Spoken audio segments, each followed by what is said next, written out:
Grab up. Okay, here we go. And just watch out, you're coming up to a bunker here. That's hidden, you see. So jeepers. turn right here. Turning right.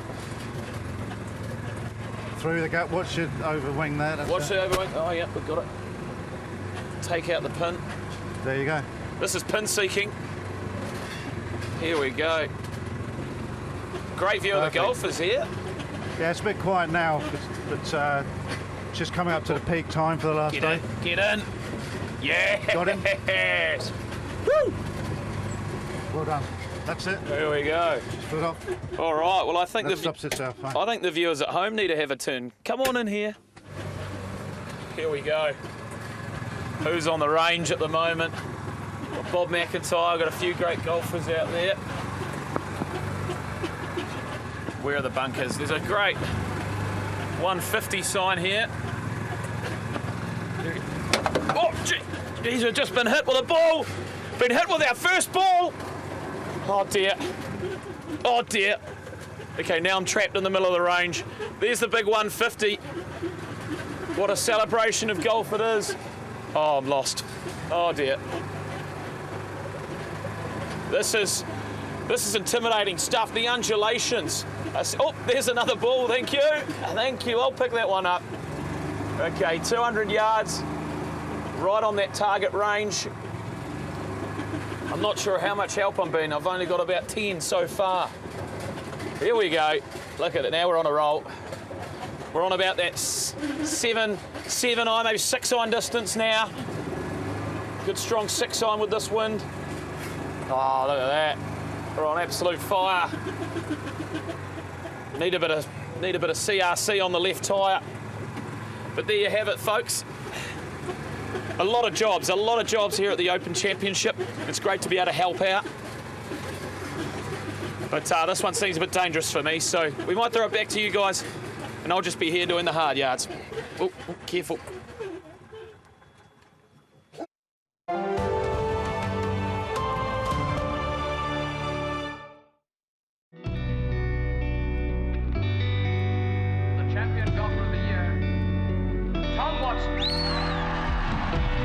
To the next 150 years of Open golfers, respect the game. And it's there.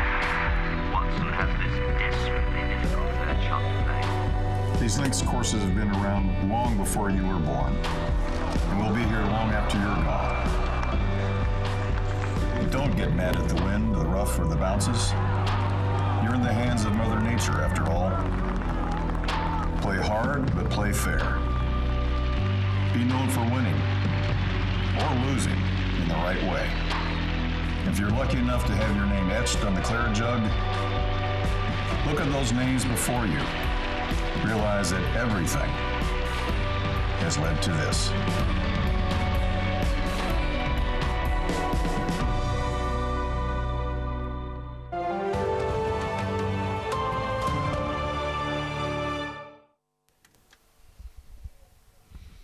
Poor old George. It's one of probably the effects of sleep deprivation for him. He's had an emotional week. His Kiwis, the All Blacks, have lost to the Irish. Day 4, and he's just starting to lose it. Anyway, fascinating view. I know all amateur golfers like myself, Simon, certainly aim for the guys out there collecting the balls in their protected little tractors or trucks away, whatever you want to call them. Oh, do you reckon it's true of the pros as well?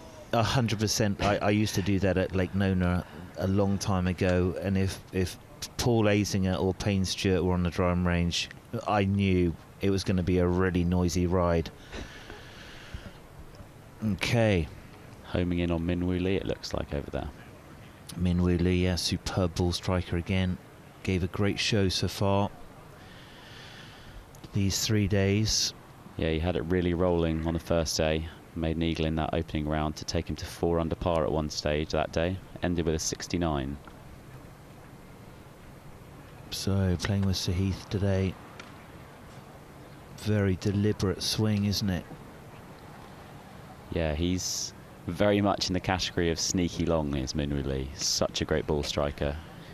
I was present at his first professional event a couple of years ago. Interviewed him that week. Followed him around inside the ropes. and just shot after shot, despite that wiry frame of his, releasing the ball and comfortably carrying the ball 290, 300 off the tee, even then, with the big stick. Very balanced, isn't it? Great angles. Definitely the beneficiary of lots of modern coaching. So really clean posture, nice neutral back, head stays there, kind of head resting on the wall, loads that left shoulder under, and then that right side drives forward. It's almost like nothing's moving, just the middle's moving. Everything else around those angles. See a lot of swings like that, super neutral. See the curve is hardly anything, so he's not got a lot of shape in his swing.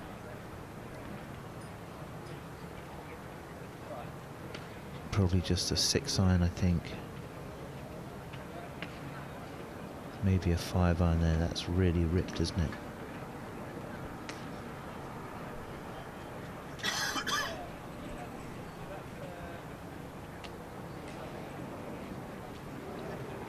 Closer view of his feet. Just so balanced. Look at that finish. Could make a statue out of that. Yeah, we've seen the likes of Tigala out on the range this morning, Harold Varner the third, with much more lively feet. Dancing feet, you might say. Dancing feet, and Scotty Scheffler, who's the poster boy for dancing feet. He truly is. But you look at Min Woo Lee, like you say, the poise, the balance, the grace. Nice high hands, almost like a deliberate pause, and he loads it, and it holds and explodes. Great speed through impact.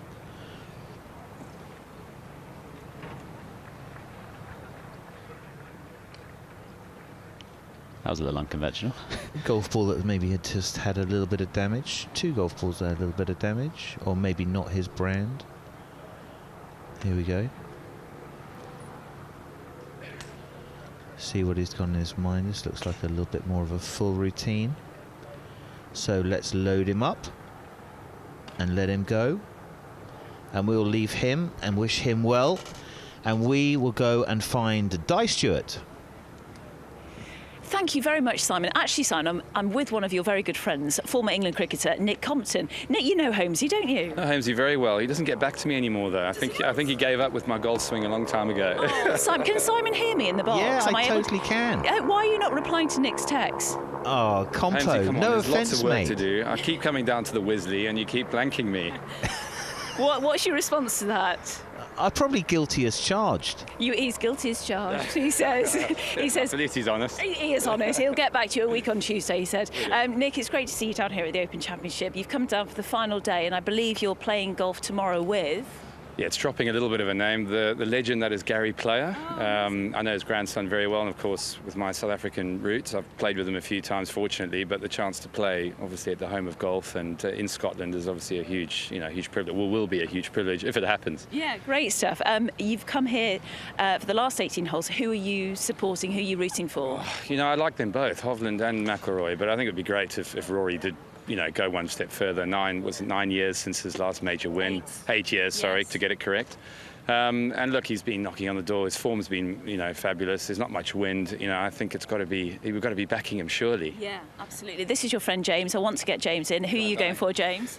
Definitely Rory all the way. Oh, I think Hovland's lacking experience, so it's Rory's day. Yeah, he made a lot of putts yesterday, didn't he, Hovland? Yeah, I love this expert analysis. What is it that we love about Rory McIlroy? I mean, he's a crowd favourite. When that eagle went in on the 10th hole yesterday, he held that bunker shot. It was insane. The roars went across Scotland. Well, it was interesting hearing his post-match sort of conference, wasn't it, when he said, I'm going to play some more boring golf. And you think, Rory, that's what we've wanted you to do the whole time, because, he can't play boring golf, can you? So even when he thinks he's playing boring golf, he's actually probably doing the right thing and hopefully getting the job done, because he hasn't really done that. It's hard to be critical of a guy who's on top of the world, but he's the type of guy you sort of feel could have won a lot more, don't you? Yeah, absolutely, absolutely. The record score here at St Andrews is 19 under par, set by Tiger Woods back in 2000. Do you expect that to be beaten? He's going out at 20 wins it, does it? 20 wins this Yeah, today. what about so 21 would be... What's that, 5 under? 5 under par, I think. Not much wind, nice calm conditions. Okay. I think they're going to attack it. They're going to be going for it, aren't they? Yeah, absolutely. Who thinks Rory's going to win today? Yeah? Is it a Rory victory? Is it a Rory victory? Yeah. Good stuff. Well, the crowd is saying yes. Nick, great to speak to you. Holmesy actually has just told me that he won't call you back. So apologies for that. Okay. He will do, he will. Back to you guys. In fact, I think we're going to go to George. Is George somewhere? No, we're going to go back to the box. Go back to you, Holmesy. Good old Nick Compton. Yeah, England batsman.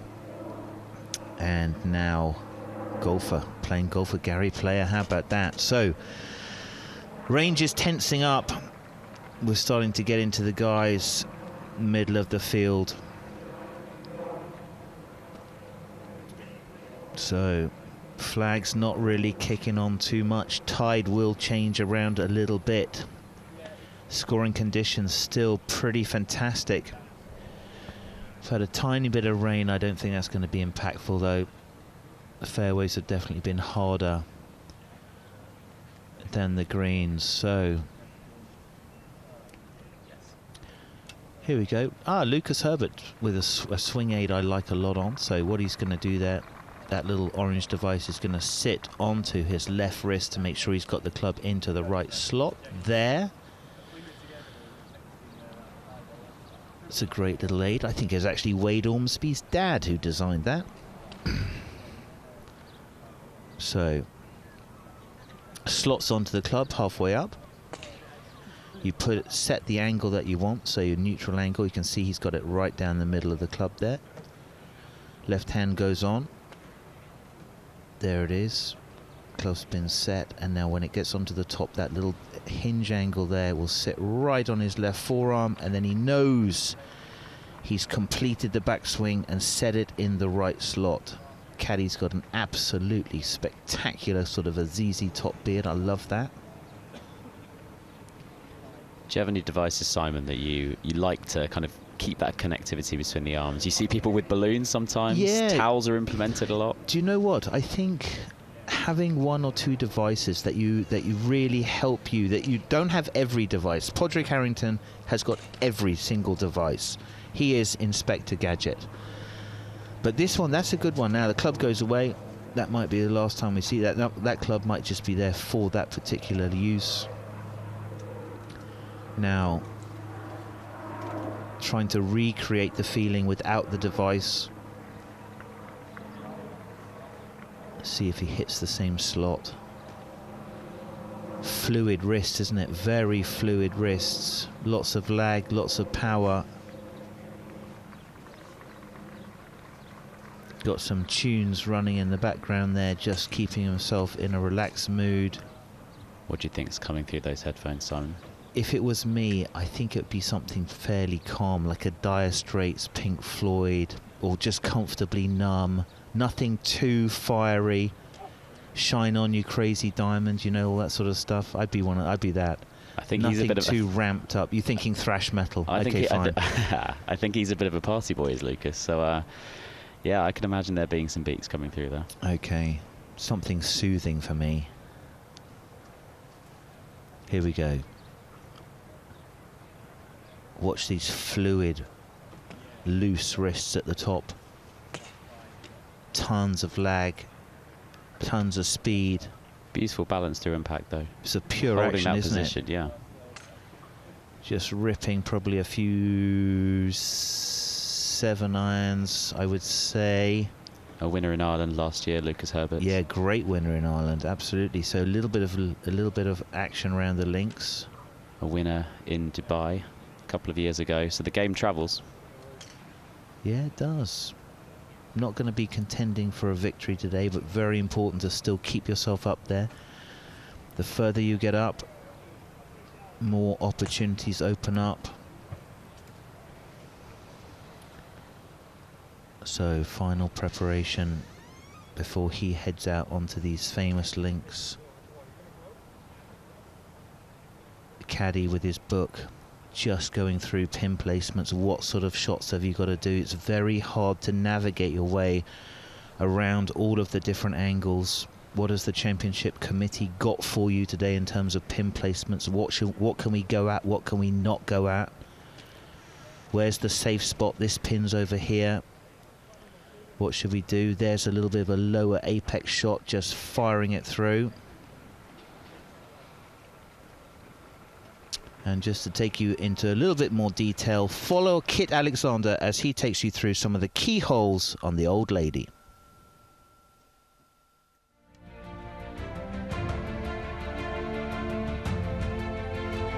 The first hole on the old course has one of the widest fairways in golf and only measures 375 yards. But don't get complacent. With the prevailing wind into and from the left, there is a preference for hitting the approach from the right-hand side of the fairway. A safer tee shot down the left leaves a tougher approach, with the wind directly across the player and landing onto a hard and fast putting green. The Swilcan burn comes into play down the right of the fairway and in front of the putting green. The second hole measures 452 yards, and it's a blind tee shot over the gorse, so the player has to commit to the right line off of the tee. But that correct line will change depending on the hole position. If it's on the left of the green, the play is down the right side of the fairway, and that risks bringing the pot bunkers into play in the right-hand rough. And the prevailing wind, well, that pushes balls in that direction. Anything left-hand side of the fairway will set up a second shot with a hard left-to-right wind onto a green that throws the ball right on landing. With the course playing hard and fast this week, picking the right club and landing spot is absolutely vital. Hole positions on the right are also protected by two large pot bunkers built ahead of the last Open in 2015. A 4 here is a very good score. The 480-yard fourth is another blind tee shot. The ideal line off the tee will again depend on the pin position. Long hitters may try to thread the needle and hit down a 15-yard stretch between the cottage bunker and thick rough. Taking a safer line down the 15th fairway is an option, but a small pot bunker awaits, and anyone finding that is likely to drop at least a shot. The further left you take your tee shot, the more your approach will ride that wind and kick off the left to right sloping green. That would leave a really tricky chip for your third shot. The green falls significantly from left to right and is more severe the further back the hole location is placed. If the hole is at the back, there is a greater onus on playing in from the right side of the fairway.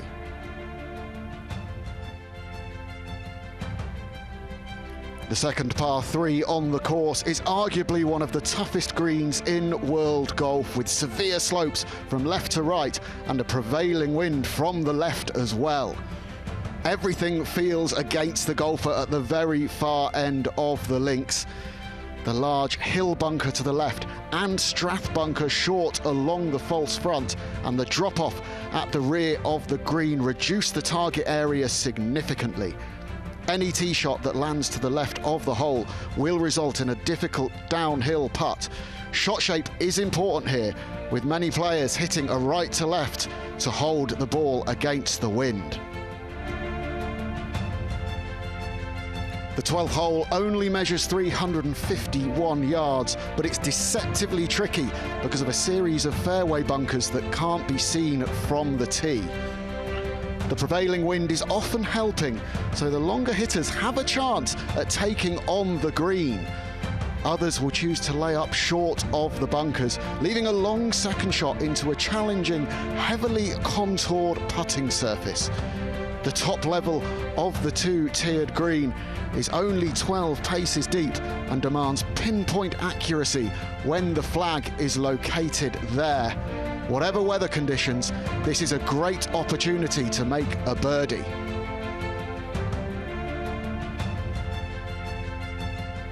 The 13th hole measures 465 yards. The treacherous coffin bunkers await the tee shot with the prevailing wind out of the right. Once again, the strategy depends on hole location. If it's on the left or the middle of the green, a drive down the 13th fairway is appropriate.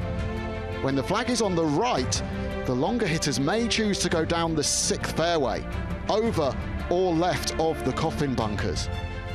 It's important to hit the approach with the correct shape to hold it against the wind and the contours of the green. That can be the difference between a birdie chance or a very real danger of a 3-putt on one of the largest greens in the world at 98 yards deep. There's only one option from the 14th tee, right of the birdies and left of the out of bounds, which runs down the right-hand side of the hole. If you're long enough, you can have a crack at the green over Hell Bunker and a cunning pot bunker named Pulpit. If you need to lay up, it's often best to go down the 5th hole. The prevailing wind out of the right and helping will mean approaching the green from the left will allow the golfer to stall the ball in the air against the wind. Approaching from the right with that helping wind and a green that throws the ball to the left could leave a really tough chip.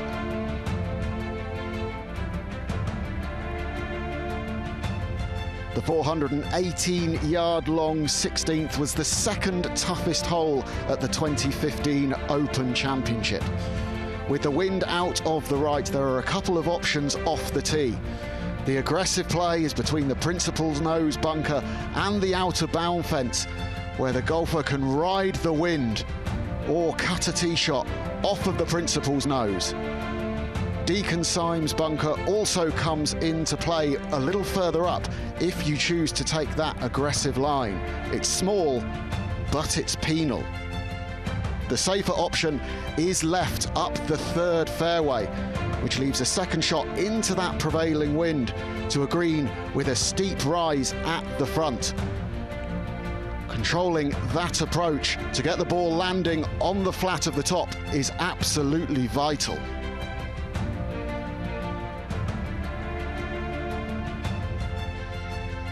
The road hole measures a beastly 495 yards, and it's one of the most iconic and challenging holes in world golf.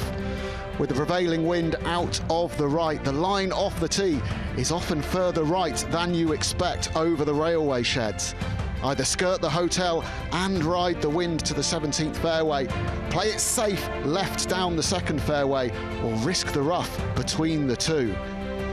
With a front or right pin position, players can take any option off the tee, but more thought is required when the road bunker is in play with the pin position. Some players choose to miss short or long and left and try their luck getting up and down from there. Long of the green should be avoided at all costs. With a red shale path, the road itself and the boundary of the course symbolised by a wall. And once you get on the green, it's no picnic either. Any 4 here is hard earned.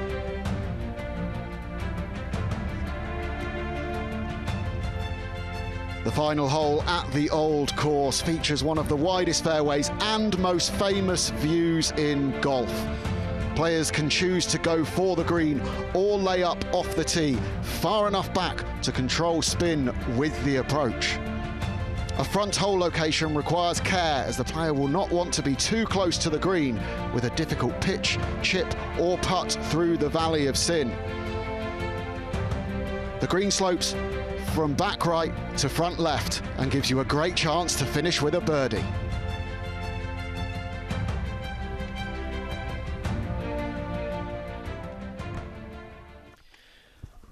Well, I'm delighted to be alongside Dame Laura Davies. My name's Tim Barton. We're going to be with you for the next hour and a half on Live to the Range. Laura, you've been out there this morning and looking at the golf course, and it looks like it's yielding 1 or 2 decent scores. Let's have a look at the leaderboard. And there we are. There's the situation going into this final round of the 150th Open at St Andrews. Victor Hovland and Rory McIlroy tied at the top on 16 under par after both shooting 66 yesterday in very tricky conditions with the pins hidden away. They were 2 exceptional rounds, in my opinion. And just behind them, the 2 Camerons, Cameron Young and Cameron Smith, at 12 under par. No one has ever come from 4 behind to win an Open at St Andrews before. So if they're to win, they're going to have to make some history. Down the second page we can see major champion Jordan Spieth there at 8 under. And we see Sam Burns, wonderful player Sam Burns, destined in my opinion to be #1 in the world at some stage, and pretty soon if he keeps going the way he is. A 64 today, equaling the best round of the week. So there is a low score out there, Laura, and you've watched a bit of the golf. Why so? Why is there a bit more birdies opportunities today so far? Well, I think some of the pins are a little bit easier, but having said that, they're easier this morning because of the moisture we had overnight and a little bit of rain this morning as well, and the players are able to get a little bit closer. Might be a different story this afternoon if the rain keeps away and the greens harden up. Those front pins early on, and the ones tucked just over bunkers, just over ridges, won't be so accessible. But the likes of Sam Burns, he hit 17 greens today, played unbelievably well, and 8 birdies and an absolute beautiful round, and probably finished, you're going to say, finishing inside the top 25-30 now. And that's a brilliant effort, and like you said, destined for great things. That guy's a brilliant player. Yeah, he finished birdie, birdie, birdie, birdie, which you could sell that for a lot of money this afternoon. Jon Rahm we're going to be looking at on the range, warming up, currently 5 under par, so 11 shots behind. His chance to win has gone, but he'll be looking to notch up another good performance, get into the top 10 possibly, get some valuable world ranking points. And a wonderful fella to watch hit balls, hits it so solidly, strikes it so well. We were talking yesterday about the issues he had at birth when he was born with a clubbed right foot. The foot was actually upside down and 90-degree angle to the angle it would normally sit at, so it had to be reset immediately.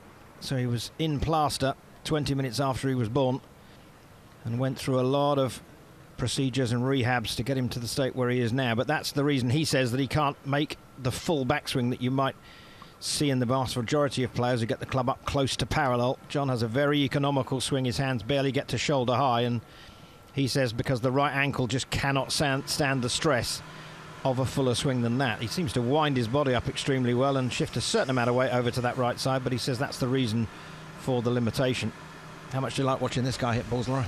Just love it. I just love the power he puts into every shot, and the sound. We've spent a lot of time walking along the range this week, and they're all great players, but the odd one, Rory McIlroy, and Jon Rahm, the sound when it comes off their club, it's slightly different, and how that's possible, like I said, with all these great players, some really strong players, but some of them have just got that knack, and it's just pure quality of strike, and that's the thing about John. Although he's going at it pretty hard on every shot, he manages to get back into position, which is the key. If you can repeat, doesn't matter what you do. Well, it does matter what you do, but it's as long as you get to the impact position the same every time, then it really doesn't matter what happens on the takeaway, and he does that so consistently. Yeah, that's so true. The only position that actually matters in a golf swing is the moment of impact. If the club is travelling from the right direction and is square to the target that you wish to set it off on, that's all that matters. And we see so many different types of golf swings from great players who've been world #1 and major champions, and there are relatively few common denominators in their swings, but the one thing you can say is they deliver the club into the right impact position. So the club and the ball doesn't know where you were at the top of the backswing. It doesn't know whether you were pointing right, left, anything. It just knows, okay, when you hit me, what are the mechanics? And that's really all that matters. And these players obviously all create a wonderful impact position, some slightly better than others, but they all create that position, and that's why they're able to strike the ball as solidly, hit it straight and long as they do.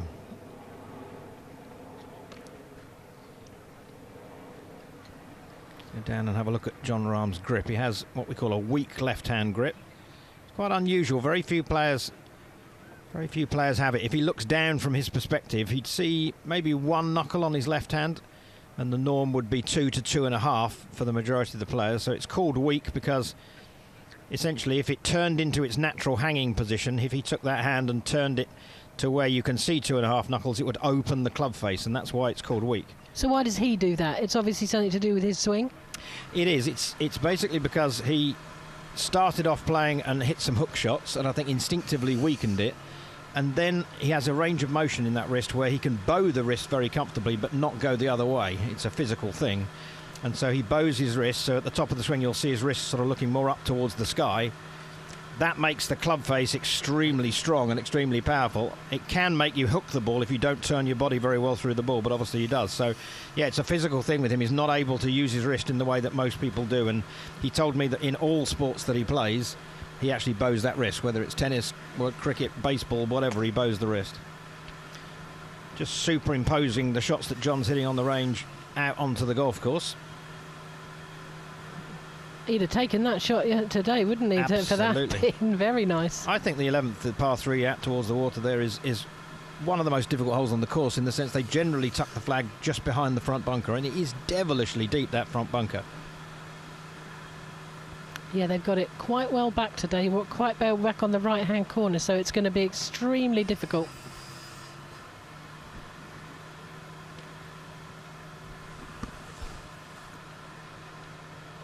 Well, let's pop down to the range and join Di Stewart, who's in close proximity to Jon Rahm. I am. Thanks very much, Tim. He's in Bay 17. We're just going to walk. We're at Bay 20. They're so neatly organised here. And as we were saying yesterday, all the divots here show a different storyline of what the players are working on and practising. It's a little bit of wind's picked up, Pete. You feel that? Yeah. I mean, it's hardly anything. I'm trying to create a story, aren't I? I was going to say, you are pushing that light wind into a tempest blowing off the ocean. Yeah. I mean, it's probably the stillest day, I think, so far. Yeah, so. But if it dries, it might, if the sun comes out, dries up a little bit this afternoon, make it a bit trickier in comparison to the guys going out. Laura Davies just said that in commentary. You know, we don't really know what kind of scores we'll get this afternoon. A lot in the 60s, though, for sure. Jon Rahm is in Bay 17 right now, and those in the commentary box have been talking about him. At 5 under par, tees off at 12:15 today with Victor Perez. And yesterday was a little bit slow for him, wasn't it? After a second round, 67, followed it up yesterday with a 71. Yeah, he's a prime competitor. So to be in this position where realistically he knows he's not going to win, it's like what is his strategy? Normally these guys, he'll be looking at the next few weeks. He'll be trying to find something in this last round to just give him that momentum to build him to the rest of the year. Because he's going to have to shoot like a 59 if he wants to get in contention. And obviously, that's never ever been done in an Open Championship before. He'll be hoping for a low 60s score. Tied third at Royal St George's last year. We know the type of player he is. He's burst onto the golfing scene and risen at the world rankings, and is one of those players that, I mean, he would love to follow in the footsteps of Seve Ballesteros, who won this Open Championship here at the Old Course 1984. As you say, a little bit too far away in terms of the scoring, -5 being 11 strokes off the leaders. But yeah, wanting to make as many birdies as possible, and he can go on birdie streaks. Yeah, he can. I mean, if he ends his career without... Me and Simon Holmes had a chat about this yesterday. I think 2 Opens was the number that we settled on, I think, because he's way too good not to be up there challenging. Yeah. Especially with his game as well. Long off to tee, great iron player, amazing short game. He's got every attribute you need. He's been on the... that sound, as Laura was saying in commentary. He biffs it. Yeah. He gives it a good biff. Love that terminology. And look where he places the ball at the back of the... There we go, right at the back. We were talking about that last night. I mean, the back of all the divots. I mean, that ball flight there is 214. That was a 5-iron for Jon as well. I saw him take it out of the bag. I mean, 147 ball speed on that as well. A lot of the amateurs that I give lessons to, that's their driver ball speed. Yeah. So it kind of puts it in perspective. It does. What about the shape of that? Just a little bit of movement from left to right, a little bit of fade. Yeah, it's the thing with Rahm. I mean, he does play a fade, but these strikes, these are a whisper of a fade, a shadow of a fade. They're not really moving much at all, are they? Yeah. He seems nice and relaxed, though. He does. I like his pink today. Good, strong colour. We've seen a variety of colours, haven't we? We'll move on to Will Zalatoris in just a moment, who's to the left of him in blue. But right now, the focus is on Rahm. Oh, a slightly different ball flight there. Yeah, I mean, one thing which he's added to his game over the last 12 months is the ability to hit a little bit more of a consistent draw as well. Like he does always usually play that fade, but to add that draw into his arsenal is going to serve him well going forward. Hello, Di Barty in the commentary box here. Just something about Jon Rahm's pre-round routine. It's interesting. I do in-round interviews with the players when I work for Sky, so I actually talk to them on the golf course. And Jon actually, very interestingly, agrees to do an in-round interview, but not a pre-round interview. He won't talk to us before the round because he says he has such a strict routine that he follows, and he listens to certain music, goes through a certain procedure, and therefore isn't prepared to talk to us before the round, but quite happy. He said, whenever you want to talk to me in the round, just wander up when you like and carry on. And we do it quite a lot, but he's the only player I know who won't do a pre-round one, but will do an in-round. That is fascinating. That is fascinating, coming from a different mental perspective, isn't it, Tim? Not wanting to upset that pre-round strategy that he has. He hasn't got any earbuds in his ears at the moment, so not listening to music today. But definitely, Tim, he's. Yeah. Can you see them? Yeah. Can you see them? They're hidden in deep. Oh, Are you my challenging goodness. what I'm saying, Stuart? Come on. Never. But I couldn't from here. I mean, I'm about 10 yards away, Tim, and I couldn't see them. And I can see him, Barty. They're almost pressed into his cerebral cortex. That deep. I need my eyes tested. Well, thanks for picking up on that, guys. He is listening to music and, completely in the zone, just going through the bag. But really, really fascinating insight there, because it shows that they've all got their individuality, haven't they? Yeah, I mean, all these guys have really strict routines that they follow. I mean, they are professional athletes. Yeah. You know, if you think about your average golfer's routine is to get to the golf course with 5 minutes to spare, desperately try and grab a bacon roll and then run onto the first tee. I've got a quick question for Tim back in the box, if Tim is still there. Tim, how often do you see these swag bags that Jon Rahm has got with him? He's got a swag bag with him on the range. How often do you see those? Not that often, I must admit. No, it's not a regular thing. Has he brought his own golf balls with him? Looks like he has, yeah. Looks like he obviously likes to hit his own golf ball. It may not be available on the range for whatever reason. And you do get different spin rates and different numbers from using your own golf ball as opposed to the ones on the range if they're not quite the same. Yeah, potentially, Barty, because I know Tiger, he's got his specific ball and he's the only one who can access them on the range. So potentially John's the same with his Callaway. And also Dustin Johnson, Claude Harman III was telling us yesterday that he has to put all the red dots on DJ's balls, and he has his own swag bag that he brings to the range. Really interesting. Okay, let's go on to Will Zalatoris, who's next to him. And we have been waxing lyrical over the last few days about him knocking on the door of major championships. I've just given the nod to his caddy to say good luck. First time in Scotland, playing in his second Open Championship. Had to pull out after the first round at Royal St George's last year. So he's just played one round of the Open. Here in Scotland, he's 5 under? Yeah, I mean, again, he's one of those players probably just going to be trying to birdie as much as possible and build into the next week. But it's interesting because Jon and Will hit the ball quite similar distances. Yeah. And they are literally completely different in their physique, completely different in their approach. It's one of the best things about golf and like looking at golf swings, if you're a golf nerd like me, is to actually see the differences in how people manage to get it around. Yeah, he's got one of the sticks out in front of him, so obviously the direction he wants the golf ball to go in. Do you ever use that when you're coaching? It's a fantastic way to basically get your start line right. So the idea here is you've got the club alignment, which is going down your target line. You've got the second alignment stick, which sits in front, and it's really simple. Start the ball over that target line, and hopefully it's going to end up near the target. Yeah. It's just getting that club face squared up at impact. I know you were speaking to Simon Holmes last night about both of these players. Let's just a real quick word reflection on Jon Rahm. How many majors do you think he'll win in his career? Well, we had 2 Opens. Okay. He's obviously already a major champion, but we had 2 Opens because we just feel that his game is made for this type of condition of course. Now, Will is just, he's a bit of a major specialist at times, and he's done nothing wrong. That's the thing with Will. He's been putting himself in that position to win, and he's just not quite managed to get over the line yet. But I think literally every person within golf, every commentator, is going to back him to get at least one, if not more.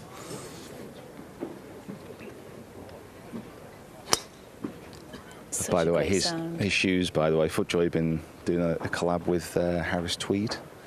Yep. Yeah, so he's got Harris Tweed shoes on. Very smart, very I've got dapper. some in my hotel room. Have and you? I thought, should I wear them? But I thought it'd be a bit... I couldn't do it. Well, I want to see them on you. I couldn't walk around commentating with proper golf shoes on. He wasn't very happy with that last drive. Let's have a look at this one. Yeah, Shape on that one? Just a bit heely. Yeah. Just a bit heely. He's going again, reloading. Okay, Bay 15. From Bay 15, we're going to head back to Tim in the box. Back to you, Tim. Thank you very much indeed. Joy to watch Will Zalatoris flip a few away. Such a powerful young man. Big wide swing with a very fast pair of hips through the ball. Laura, you played in 130 majors. Wow. What are the last days like when you're in contention from a player's point of view? How nervous do you get? How do you contain those nerves? Yeah, well, if you're in contention Sunday, you feel it. Everyone's different, but I don't sleep very well on the Saturday night. You're playing it over in your head.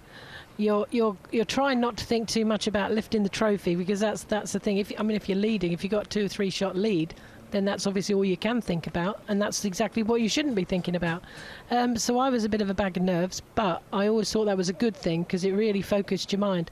And then you just do what these guys are doing. They're not in contention today, but you just go through your normal routine. Don't change anything.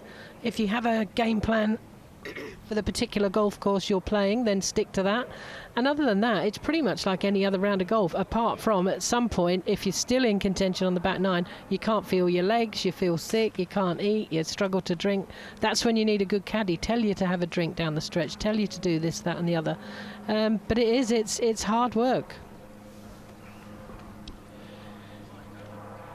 Well, Zalatoris is first in strokes gained to the green, so his approach shot, his iron play, last year on the tour, so he really is a very fine iron player. He's good at everything, to be honest. I mean, the putting stroke gets a lot of attention because at times it looks a bit like stirring soup. It's quite wibbly and quite wobbly and looping around, and he seems to hold the majority of them, particularly under pressure. But what I don't like about the loop is he tends to hit the putter off the toe, and although most of them go in, that's not going to last. You cannot hit the putter off the toe to that extent and expect to get a consistent roll. So I'd like to see that loop disappear, and it seems to be getting better. And strangely, Laura, there's no loop when he's outside about 4 feet.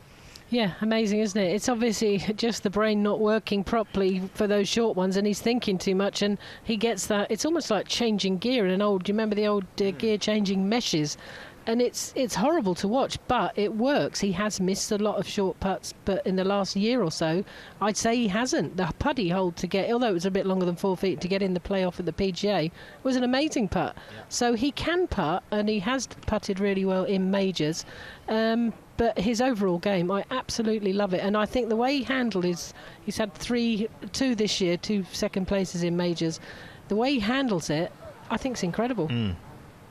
Yeah, he is destined to be a superstar, already is one in a way, but he will go on to win majors and many, many titles. I was on course commentating last week in Scotland and asked his caddy for some numbers. Can you tell me how far it's a 4-iron, 6-iron, 8-iron wedge so that I can sort of make the right estimations when he's hitting shots into the green? The 8-iron goes 190 yards. I don't know how you can caddy for that. That's Ryan Goebel, his caddy. But how can you... I suppose you get used to it. In old money, you know, that's a 4 or 5-iron for most of us for years ago. 9 irons, it's incredible. Absolutely incredible power. OK, it's time for us to catch up with George. Where are you, George? What's going on? So just a stone's throw away from the open clubhouse is the players' gym. Now, so many people have to warm up differently, and throughout the week they have to do the workouts and get the business done, get the foundations laid to be a high-quality athlete. Now, look at the state of the gym here. You've got everything you need.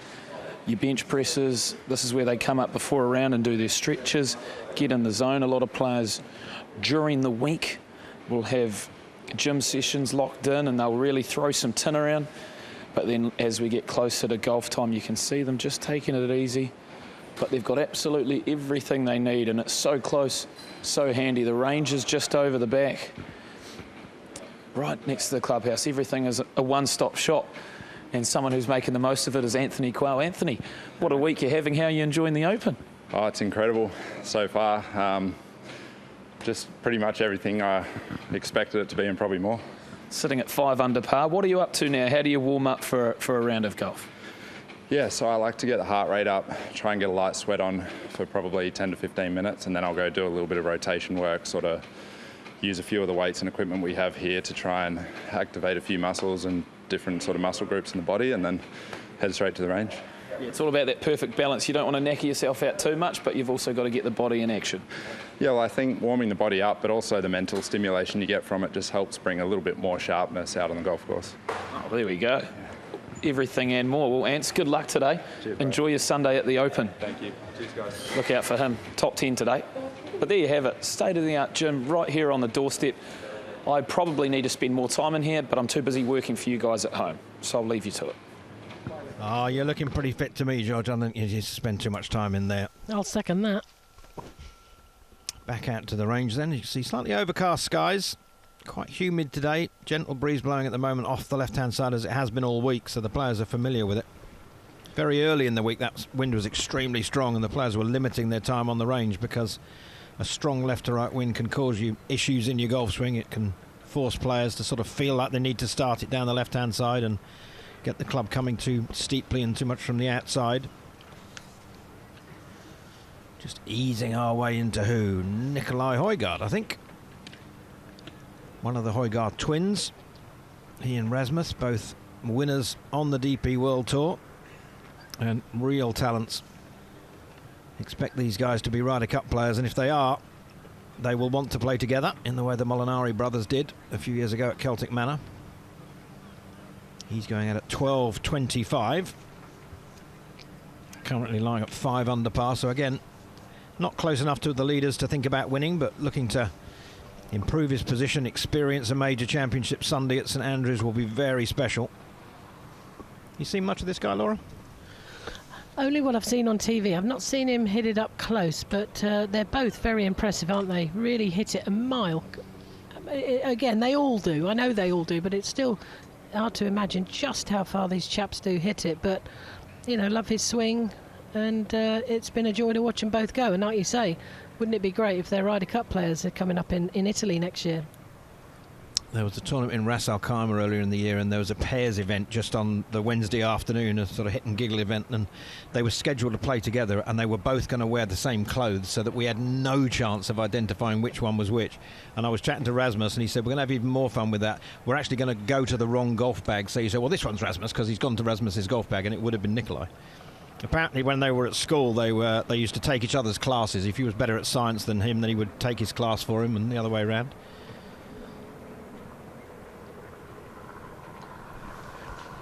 This is the way we superimpose the 18th on him on the range and just see where he would go. This, I think he's got his is that his 3-wood party? It looks like, not his driver looks yet. like Yes. a 3-wood, certainly not his driver yet. Yeah, so if the wind, normally the wind gets almost straight down towards the end of the day, and they were hitting, but might need a driver. Obviously, this will, unless he absolutely flushes it, I can't see this will get on the green. But again, that's on a really good line. You'd take that in about 5 hours' time. Absolutely. Down the right-hand side, pitching on the flat as well, so getting a little bit of forward momentum. 302 yards with a 3-wood, thank you very much. Carried 279, ball speed of 176. When you consider most of the professionals, the average for a driver is about 175. So with his 3-wood, he's as long as most of the guys with a driver.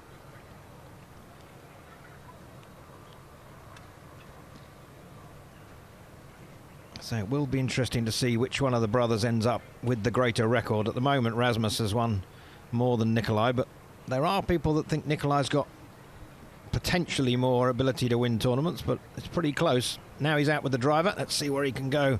Should get really close to this 18th green with this one. Yeah, and that one's sneaking up to the front edge. Will it get up the Valley of Sin? It's managed to hold.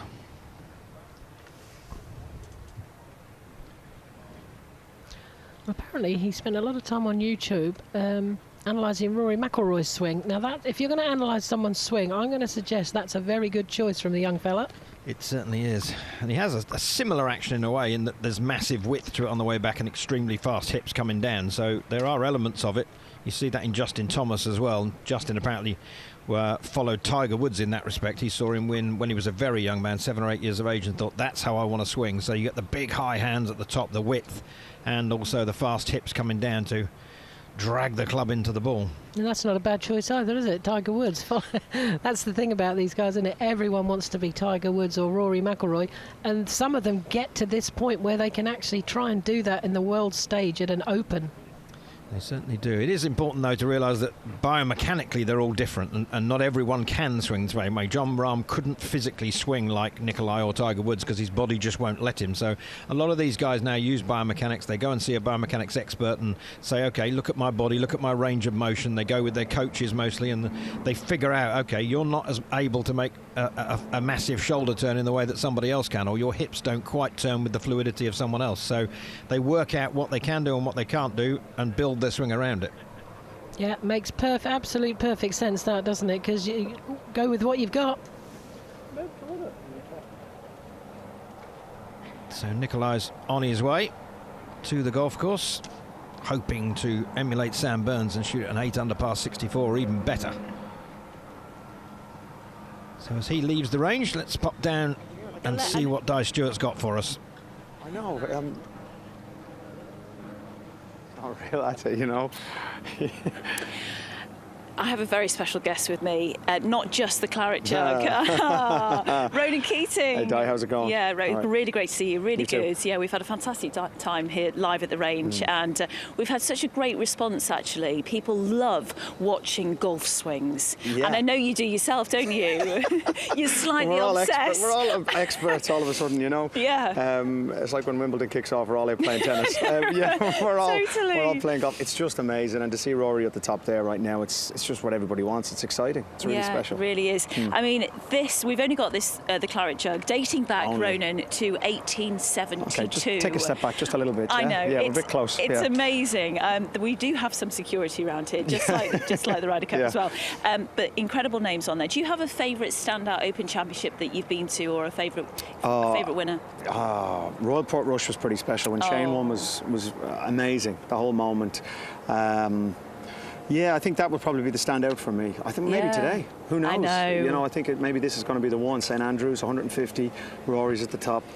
Yeah, so many different storylines developing, and we were just amazed by Victor Hovland, Rory shooting 66s together yesterday. It was a duel in the sunset, really, wasn't it, last night? And I was on 18, and I watched them come in, and the cheers and the roars. And actually, a few of the guys were down watching his eagle out of the bunker on 10, and you could hear it across the Tay Valley. It was fantastic. Were you watching on the television yesterday? I was watching on the telly. I mean, the coverage, I'm not just saying it, but the coverage has been brilliant, and it's great. And when you're here, you don't actually appreciate the TV coverage until you're here. Yeah. And when someone makes a great putt and you're looking for the replay, and it's like, oh no, I need to see it, I missed it. So yeah, it's been great watching it at home, but to be here and the atmosphere is amazing. You know, to see Tiger on Friday on the telly, it was incredibly emotional when he came across the bridge, and you know, I wish I'd been there for that, to see that and witness that. But yeah, I think Sunday's going to be very special. Yeah, with Tiger walking up 18, there was not a dry eye in the house. No, it was at home as well. You know, it was really emotional to see that. I did have lots of messages. People sat on their sofa at home going, I'm crying. I'm literally like. No, bawling. I was in tears. Yeah. You know, we've all invested so much of our lives in as Tiger as a golfer, you know, over the years, and you know, this is such a special moment to see him here, St Andrews 150. You know, people are saying we may not see it again. Yeah, we may not, but hopefully we will. He'll be back. What's it like for you being next to the Claret Jug? I can't believe I'm allowed this close to it. Really, I cannot believe they're letting anyone do it at the moment. I'm joking. No. It's great. It's fantastic to see who will be engraved on this. But you're a big golfer yourself, aren't you? Well, I like to play the game. Like to play, I do. I love golf. If I could do anything else in my life, it would be to be a professional golfer. It's incredible. And yeah, to be this close as well, when you get to walk along the golf course and see these guys play, it's phenomenal. The talent, the ability. So yeah, it's special. Do you think it's going to be a two-horse race today between those two who are 4 shots ahead? Absolutely. I mean, as we all know, Sunday separates the men from the boys. A lot happens on a Sunday. Nerves set in, and that's why I do think Rory can go all the way. He's got the experience. He knows how to do it. He knows how to pull it off on a Sunday, and that that takes another level, you know. Yes. It's the encore, the gig. It's the next level. It's the next step you've got to take somebody to. And Rory can do that. He can deliver. So, yeah, I put my money on Rory. And in terms of a popularity contest, Rory's always right at the top. Is it because he's Irish? Yeah, probably, yeah. Yeah. Yeah. Yeah, I think so. I'm just throwing you a massive compliment there. Thank you, appreciate that. What is it about the Irish? Why do we all love the Irish? Ah, you know what? It's because we're the last ones left in the bar. That's why. Yes, I do. Yeah, I do. yeah. No, but it's great though. The cheers. I mean, the crowds following Rory's groove have been sensational. But he just adds that extra dimension. There's that feeling here, though, that he's grown over the years, that he's more mature, he's more developed. This is his for the taking. It definitely is. Whether he does it or not, well, I mean, I do believe he can. But anything can happen on a Sunday. I hope he can. For him, it'd be great. He's had a tough run and he's back in form again, and everybody wants him to win. They're willing him to win. He's a nice guy and he's such a talent. It's such a talent. It's incredible to watch. We're crossing fingers and toes. You've played in a bunch of Alfred Dunhill Links Championships here on the old course.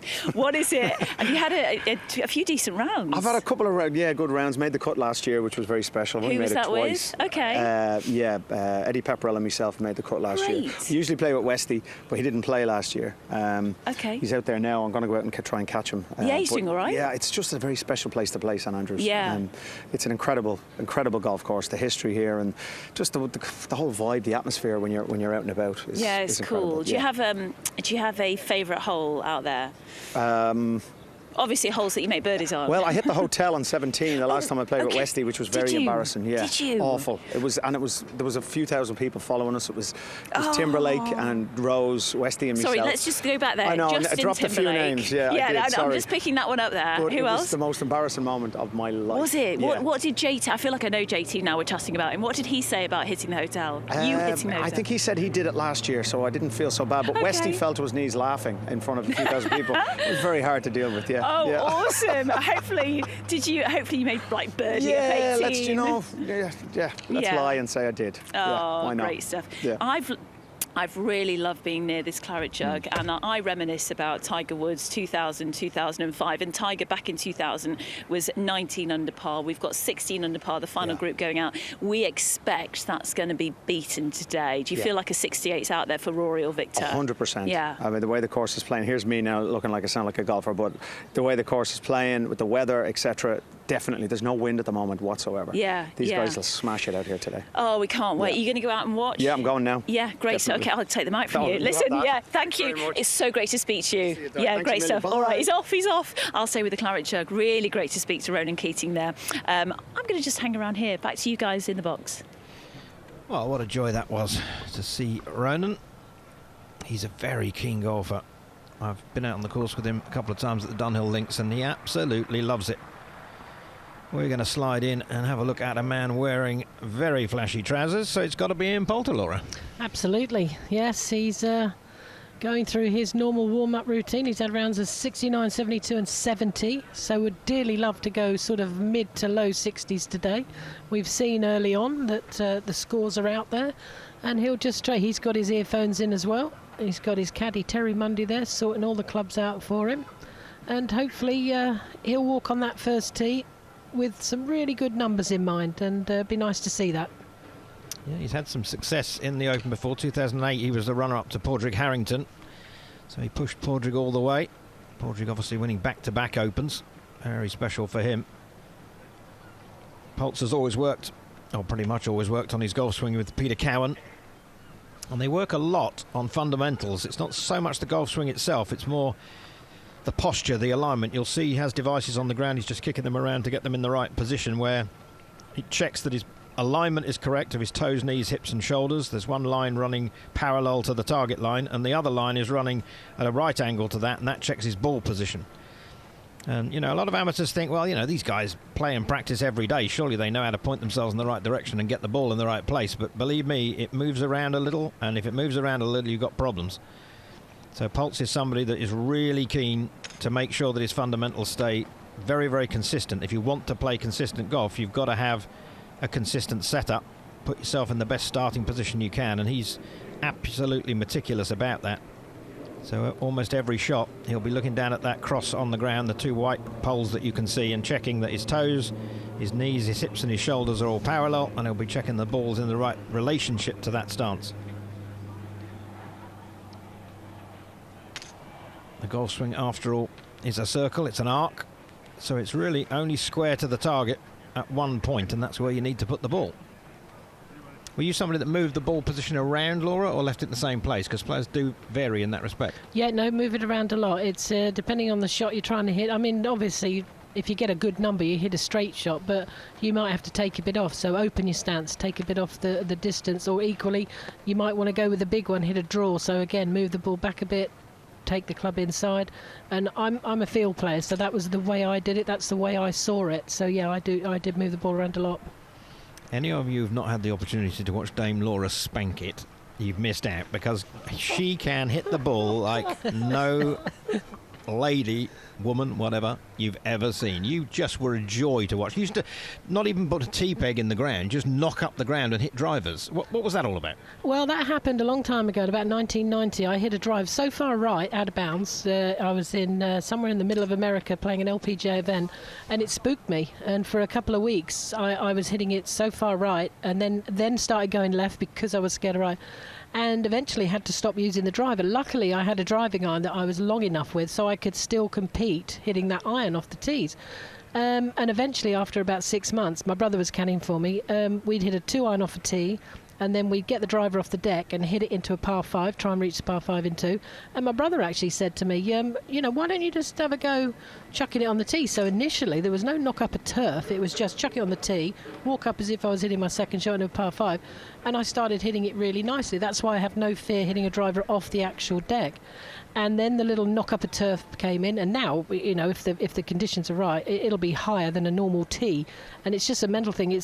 I just see it. I don't feel like I'll go left when I hit off that bit of turf. It really allows me to get through it and up. And I predominantly hit the ball left to right off the tee, and it just seemed a lot easier to do that. And it stuck. And that, you know, that was a good 32 years ago I started that. And you never use a tee peg now?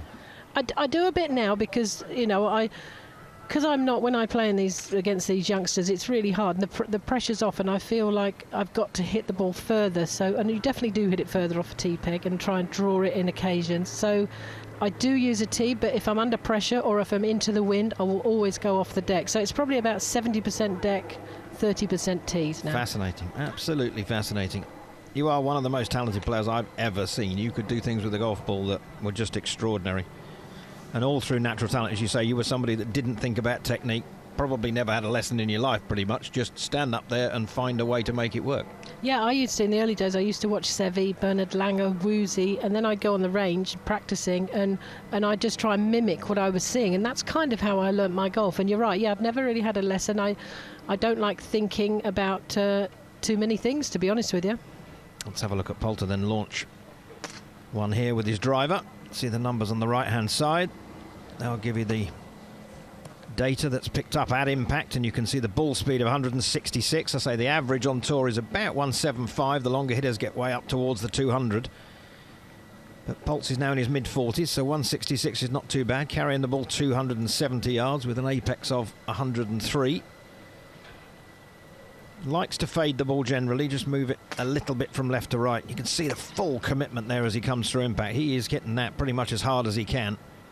167 on the ball speed this time, and a little bit further, 275 flat carry. I'm starting to get a bit panicky here. He's off at 12.35, and he's still a good 10 minutes from the first tee. He's quite a buggy ride away. He's only got about 15 or maybe 20 minutes. I suppose he's got time, but I used to like to be at that first tee a little bit early. There's his grip. Let's have a look where he would be if we took him to the 17th hole. This is the tee shot he's just hit. We're superimposing that onto the 17th hole. He doesn't know he's playing the 17th, so he wouldn't be in the left rough if he did. He'd obviously whip it down the middle. But it's brilliant technology to be able to do it. You can see a 500-yard par 4 drive over the words there, Old Course Hotel on the railway shed. He used to say drive over the O in course was the best line of all, but as Nick Faldo was saying to me yesterday, any of those words will do as long as it finds the fairway. That one's a good shape. moving a little bit left to right, so it's going to finish pretty much over that Owen Hotel.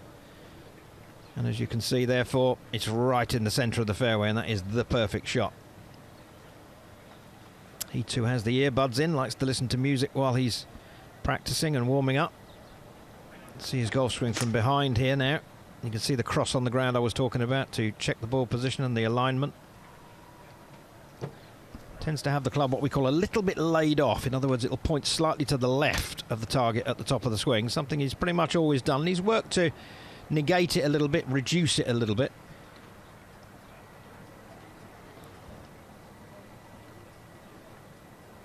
But very committed through impact, isn't it? There's no holding back here. He's hitting this pretty much as hard as he can, Laura. Yeah, because he's probably not one of the longer hitters. He has to really get committed, because these golf courses the guys are playing nowadays are so long. If you can't give so much distance up, because if you're going in with an 8-iron and other guys are going in with wedges, it's a huge advantage you're giving away. So he is fully committed to every swing, and to be fair, he hits it pretty straight, and his game has improved no end over the years. He's had a wonderful career. He has his ball striking particularly. When he first came out on tour, he was tenacious, we know that. He was a brilliant short game merchant. He could get it up and down out of ball washers, but his long game was only pretty ordinary, and he's turned himself into a good ball striker.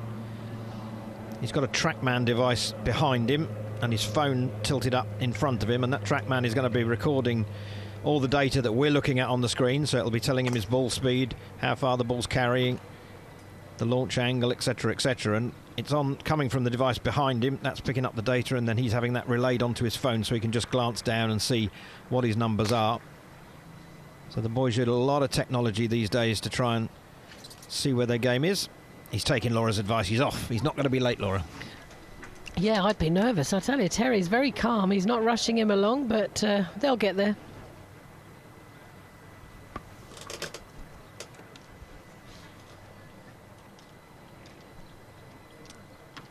Well, a couple of days ago in the Sky Zone, Henny caught up with Claude Harman to talk about Dustin Johnson's swing. Dustin Johnson is in contention here at the weekend at the Old Course, and who better to have to analyse his swing than his coach, CH3, the legend that is Claude Harman. Claude, thank you so much for joining us. DJ has been trending in the right direction, to use the famous phrase, recently. What is it that you guys have been working on? What's been working so well? Well, I think he's just starting to hit the driver a lot better, Henning. For the last couple of years, he's really struggled with his driving, and DJ became one of the best players in the world and dominated through being able to drive the golf ball not only a tremendous distance, but he hits a lot of fairways for how far he hits it. And the last couple of years has been a struggle. He's been fighting the left miss. DJ likes to fade the golf ball, and so when he has had all these runs where he's won majors, where he's won the FedEx, he's been able to stand up, aim down the left-hand side, know the golf ball wasn't going to go to the left. He doesn't care if he misses it 100 yards right of the fairway, but if he misses it 10 yards left, that's just not the window that he sees it in. So it really has, over the last couple of years, been a struggle. I think he's found a driver that he really likes, and we've just been really working on trying to have him feel like he gets the club more in front of him so the path of the golf club can get left enough. If he can shift the path left of where he's trying to go, then he can go ahead and release it. When the path gets underneath him and gets a little bit too neutral, the face either comes in open or he has to shut it, and that brings that left miss in. Well, we have another very special guest with us here. We have Dustin Johnson via our Sky Scope here in the open zone. We've had him standing there for a while, but we're going to wind him up to the top of his backswing and take a closer look at just what you were saying there, Claude. From this position, what are the feels that you've been giving him on the way down to get the club in that position? Yeah, so DJ will have, he has a logo on his right arm, and one of the things when I was looking at video, I study a ton of video of when he was playing really well, and I started to notice that on all the swings that were really good, where the logo of on his right arm was, the club was either bisecting it or a little bit above it. So if you can see there, that's kind of right through the logo there. With the iron, it's going to be even more on top of that, but with the driver, I just sent him some pictures. believe it or not, DJ's a very, very visual learner. We don't use a lot of numbers with the launch monitor he uses. He doesn't like to have his, but he likes me to send him pictures and videos, and he'll just sit there and look at it over and over again. So I said, listen, if we can get the shaft to feel like it's not laying down on the downswing, then the club can get more in front. So the keys for him is the club head feeling on the backswing, Henny, the club head feels like it stays outside the hands, and then feeling like that club head works more in front of the body, and using that logo there, then the shaft doesn't lay down. I think right now there is a rage in golf instruction to shallow the club out. We hear a lot of players do that, which is great if you're trying to hit a draw, but DJ likes to fade it. And with his speed, if the club starts to get a little bit too shallow and gets a little bit behind him, then he has to stay back on his right foot, pull across it, and he can either hit a big cut, but the nemesis that he's had over the last 2 years is the ball's been going left. So in Portland a couple of weeks ago, he really started to drive the ball better. And DJ has gotten to where he's gotten in the game of golf by dominating with the driver. Normally, he's always top 10 in total driving, and he hasn't been driving it great. So this week, especially here, he feels like he can just go ahead and aim down the left-hand side and know that it's not going to go left. And when he feels like that, it makes everything else in his game just fall into place because it gives him so much confidence. Yeah, that's a fascinating thing to hear about how he learns. He almost imprints the image into his brain. And this here, him at impact, this is an image that you're going to want to imprint into your brain because, as you would say, Claude, this is money. Yeah, his head goes a little bit early. That's kind of part of DJ's DNA as a player. And then from there, he just goes ahead and fires through. Very much like a Rory McIlroy, for as far as these guys hit the golf ball, Jon Rahm's in that same vein. They have such tremendous balance, and I think that's something that everybody watching can learn. I mean, you should be able to swing your driver and stay in your follow-through position until the golf ball lands. One of the things about DJ, I always know he's driving it really, really well. When he goes ahead and hits it, takes one look, goes to the tee, and then goes back to the bag. Sometimes when he's playing his best, it doesn't even look like he looks where the golf ball goes because it's all about where it starts for him. If he sees it starting left, sees it starting to curve that way, then he can go ahead. And I'm always telling DJ, listen, the harder you swing, the better you're going to be, because if he starts to steer it, that's when the club gets a little bit underneath him. And sometimes he'll come off the golf course, Henny, and say, man, I hit a really bad shot on 14 or 15. And he'll say, I was just trying to chip one down there and I should have just stood up there and just hit a high as hard as he can. So when he drives the ball well, he is going to have a chance to get into contention, and that's what he's doing this week, and he's got a tremendous amount of confidence right now. Yeah, he's one of the best drivers of the ball in the world, and it's a pleasure to watch him dispatch them down his target line as brilliantly as he has been doing this week. And if you're watching him on coverage, and as Claude said, you see that early tee pickup, you know that he's dispatched it exactly where he wants to.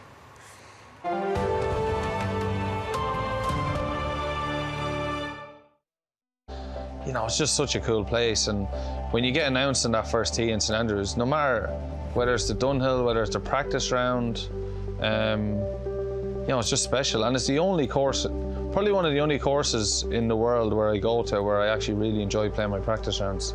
And I always love playing 18 holes at St Andrews, and you know, walking down the first and then getting to play 16, 17, 18, it's just such an amazing place.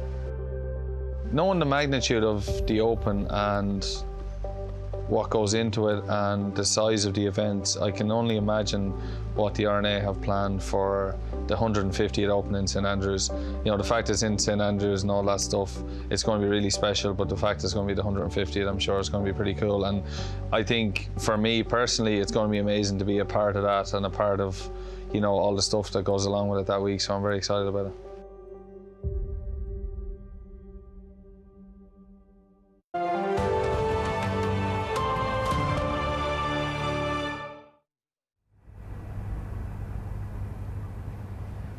Delighted to be with the Claret Jug, and equally delighted to be with George and Pete as well. It's a very special place, isn't it, stood behind this, wondering who's going to be engraved on it. The engraver doesn't, obviously engraves as soon as the winner comes off the 18th. I spoke to him last year, actually, at Royal St George's, and I was watching him practising his work, and he's got very, very steady hands. be nervous, wouldn't it? Yeah. It'd be a tough gig. He didn't seem nervous. He was so cool, calm and collected. Yeah, not only do you have to be fast,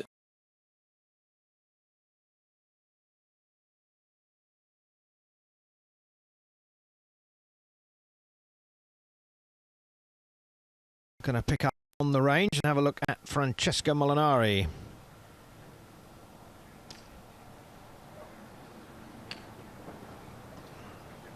Brilliantly consistent golf swing.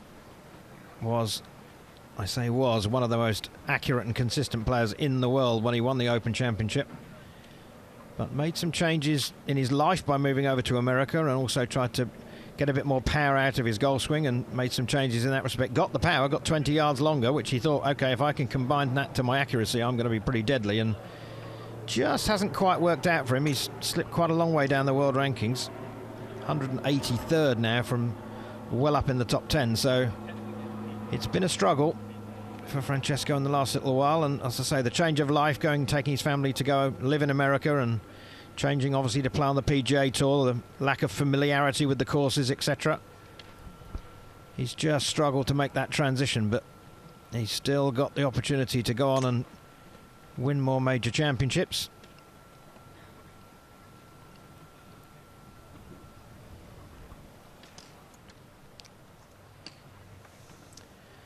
Well, I think we've fixed our little gremlin, and we can go back down and join Di and the guys. Thanks, Tim. Here we are again, and we're waxing lyrical about this Claret Jug dating back to 1872. Fantastic to be so close to it, and wondering whose name will be on it. We've just been speaking about some of the history. And young Tom Morris, he won 3 champions belts. It used to be a belt from 1860 to 1870. Then he kept it, so they had to come up with a trophy. They didn't have an Open in 71. 1872, he won it again. It was a challenge belt, the challenge belt that young Tom Morris kept. But the history that's within this Claret Jug is sensational, isn't it, Pete? It's fantastic. I've never been this close, and I didn't actually realise the names. Don't touch. Of the winners start all the way up here, then loop back down, then form like I suppose it's the back, isn't it, of the middle section. Yeah. My jug anatomy knowledge isn't that high, so this is the middle bit. It's actually very difficult to see some of the names here. It's just faded with time, 1873 I'm looking at is difficult to see, but it's beautifully engraved, and some tough names as well to engrave on it. the most disturbing thing is our reflection in the Claret Jug, probably. Oh. Just your reflection, George. Yeah, there must be a fair bit of pressure on the engraver. Yeah. When they're coming down the last. I think Louis Oosthuizen won by about 45 shots. I think he was happy at that. He was year. probably, the engraver was doing that very early doors. If Kev, our cameraman, comes around here, we were looking at the year of no competition owing to World War. That was 1940 to 45. That takes us back, doesn't it? Some historic times here. And then obviously 2020, no championship owing to global pandemic. It's just little ones like this where Peter Thompson won, 1958 here. When Royal Lytham St Anne's appears, they can't quite fit it on, so it drops down a line. So this entire middle section of the Jug's nameplate is basically got like a double space. I just loved like the little things like that. Just slight imperfections make it amazing. Oh yeah, in 1999 they were about to start Jean van der Velde's engraving on it before he had a nightmare on the 18th. 99, can you spot it? Is it round? Here we go. If we can get our cameraman around here. Paul Lowry, 1999 at Carnoustie. So they didn't start it, did they? I've seen John around the place here. He's still he always smiling. Talks about it. He always talks about it, you know. This is cool. I've never seen this before. So Bobby Jones with his wins. Nice. He's got amateur engraved just underneath in italics. Yeah, well, I know technology's changed, but there's so many font changes here. You know, we've got Ariel, Comic Sans back here. Fonts so well. You know, it's not the same guy doing it anymore. You know. No, well, No. It's surely you just keep it the same. But You've got great nails as well, George. great nails. Yeah. Oh, I did do mine this morning. Both had manicures. I need to sort mine out, actually. Mine are dreadful. They're awful. Boys, yours are far better than mine. Yeah, it's great. Ernie Els, two-time winner, 2002. Whose name is going to be on it this year, guys? Well, it's hard to know, but obviously, personally, I'm all on the Rory train. Same. It's just, for me, that's just picture-perfect stuff. It would be amazing to have him for the 150th. I mean, I think with those two guys as well, what you've got is really two crowd favourites as well. I mean, I think most of the people here will be rooting for Rory, but I don't think anyone's going to be disappointed if Hovland actually comes if through you to win. said, hey, Victor Hovland is going to win the 150th Open Championship at the start of the week, you'd probably take that. You'd be like, that's a good winner, one for the future, his first major. There's plenty of good stories there. I just think Rory McIlroy, Open Championship, Old Course, St Andrews, Scotland. I feel it's been written in the stars already. I feel like the universe is saying this is his time. But just imagine this going back across the North Sea to Oslo. Yes. We're not far away here. We're not far away, We're no. not far away We're not far at away. all. But I just feel the fact that Rory's, coming back here, unfinished business. It's been 12 years since he's played an Open Championship. Royal Liverpool here. seems like a while ago as well.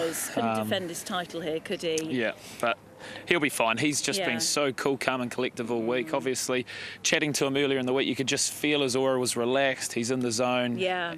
And he's a better player than he was 12 months ago. Yeah. He's a better player. We can't wait to see what happens. The tee times, the last tee times today, what is it now? It's 12:35. They tee off at 2:55. Right. So what do we reckon by 7 o'clock this evening we're going to know? Yeah. 2:50, excuse me, is the last tee off time. Hovland and McIlroy. Do you think they'll have a few people following? I believe so. On the first tee yesterday, like the cheers for Rory were unbelievable. He was playing with Victor obviously yesterday as well, so they'll be getting to know each other reasonably well. Yeah. And the two cams are together again. Yeah, I mean, listen, with Rory, that's the first time I've ever known a standing ovation from a driving range crowd before. Yes. I mean, listen. Here, it was insane. If that doesn't lift him up and push him on, I don't know what is. Yeah. Oh, I've got goosebumps. I'm not cold, I've just got goosebumps. It might be because I'm stood next to you two. No, it's because it's the 150th Open Championship and we're by the Claret Jug. This is one of the best days in golfing history. We're going to stay on the range till 3 o'clock. Don't go anywhere. We've got all the build-up to those final groups coming up. Come on, let's go see. The Claret Jug. What a beautiful thing it is. There's been a fair few substances in there, I would imagine, down the years. Different liquids that have been consumed from champions who've won this fantastic tournament. Yes, I can imagine it's been on some journeys in its time. Funnily enough, I had my own tournament in 2000 for the first time, and I had to design a trophy or tell the people that I'd put the tournament my name to it. So I had a Claret Jug because I knew I was never playing for one myself, and so yeah, it was a beautiful thing. It was only played for once, unfortunately. But I didn't win it, and that's a shame because I think the champion, I think it was Gromberg, Sophia Gromberg won it, so I think she got to keep it because we never had it again. Oh, I think it's the most beautiful trophy in sport, I really do. So here's Molinari whipping a few drivers away. So this is something he's worked very hard on. He had Speed Tuesday, it was called. He worked with Coach Dennis Pugh down at the Wisley Club just outside London, and every Tuesday they used to do speed work. And it would involve him absolutely thrashing at some shots, trying to get his club head speed and ball speed up to the absolute maximum and see how much control he lost. There was quite a lot of use of the ground. They were leaping up out of his feet at times to try and create more energy. And he also allowed Francesco to change quite a little bit, in the sense that Francesco used to keep his right knee flexed and limit how much his hip turned, so you were creating a coil. So the lower body would hold relatively still while the upper body would coil and turn behind the ball. And then Dennis realised that allowing him more freedom, allowing him more hip turn would allow him to make a bigger swing, and a bigger swing potentially would create more power. So if we do get an opportunity to watch another one, you'll see how much he does turn his hips, and the days of resisting with that right side and trying to keep that right knee flexed and not really let it move very much to create more of a coiling motion have gone. A lot of the players now work on a little bit more freedom, so watch how much these hips turn. You'll see his belt buckle turn towards us to a large extent.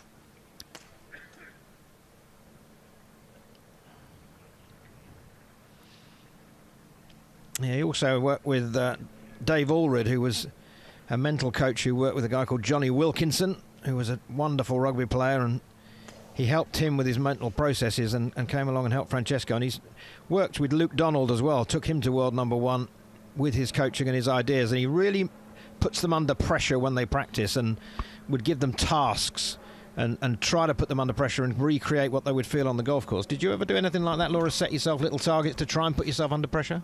Yeah, I'd always have, if I was chipping to a hole, I'd have to hold 5 shots or else I couldn't go home, stuff like that. And when you've been there an hour or so and you're thinking, oh, this is getting a bit tedious now, it really does. And you start maybe rushing it a bit, and your caddy at that point has to say, come on, we're doing a routine here, let's just keep it simple. And yeah, just little games you play with yourself, and hold 50 straight 2-foot putts, 3-foot putts. It sounds boring, but it's very good for the stroke, obviously. And if you miss one, you start again. And yeah, just little bits and pieces like that.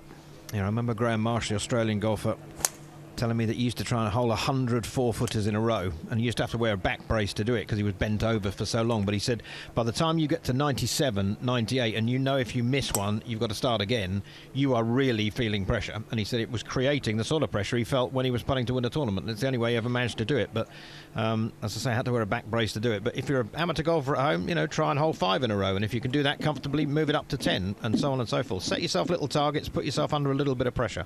Yeah, but never buckle, never think, oh, I won't worry, I didn't do it. Make sure you finish the task, otherwise it's pointless starting it. Take a floodlight out with you then. Yeah, if you make the task too tough, well, that's a good thing, isn't it? Make it difficult.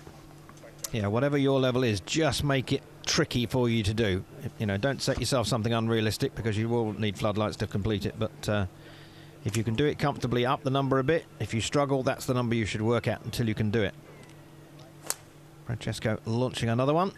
Let's see what the numbers are on here. 167 ball speed. Not particularly high for him.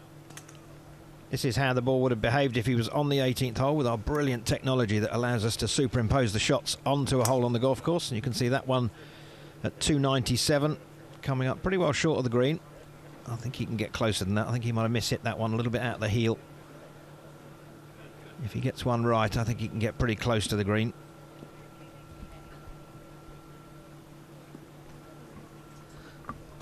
Here we go. Can he do it? He doesn't know he's doing this, but we do, and we want him to knock it on the green.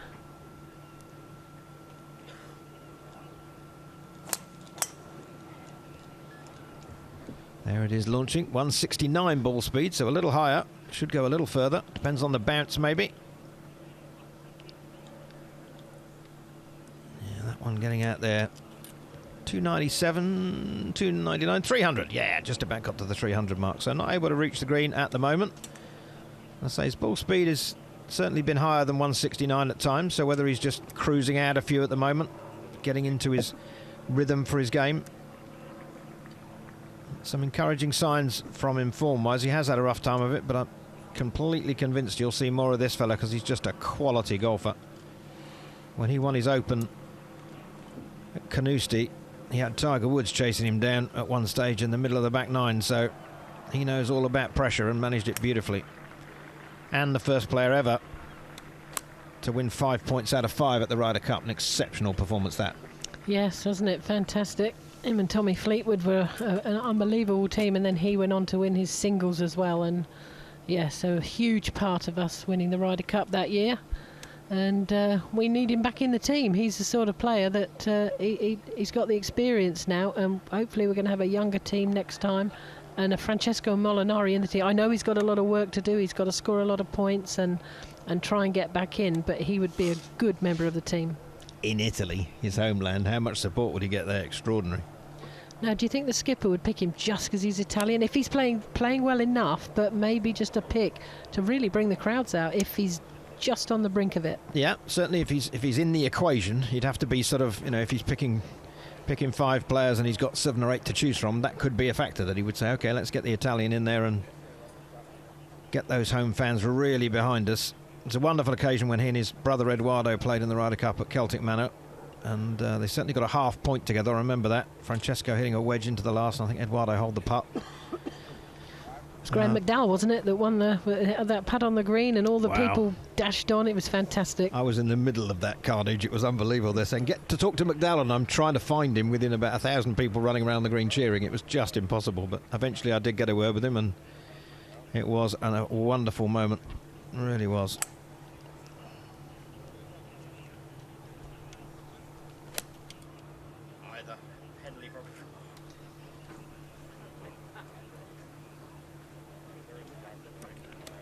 Just hitting a few last irons, a few little wedges, get the feel going now. That's what most players do. They'll go up through the bag and they'll get up to the driver and they'll hit a lot of drivers, and Barty was saying, and get the old swing speed. We saw Poulter really ripping them towards the end, and then eventually you just want to come down, get some feel back in the hands with nice easy wedges, maybe even a couple of little flop shots, and off you go to the first tee. But it's everyone's different, but that's kind of what people do.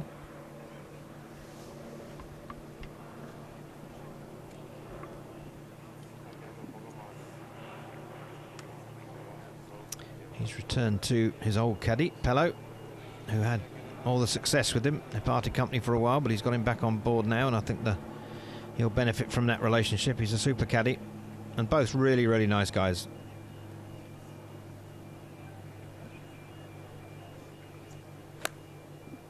Looks like he's swinging pretty well.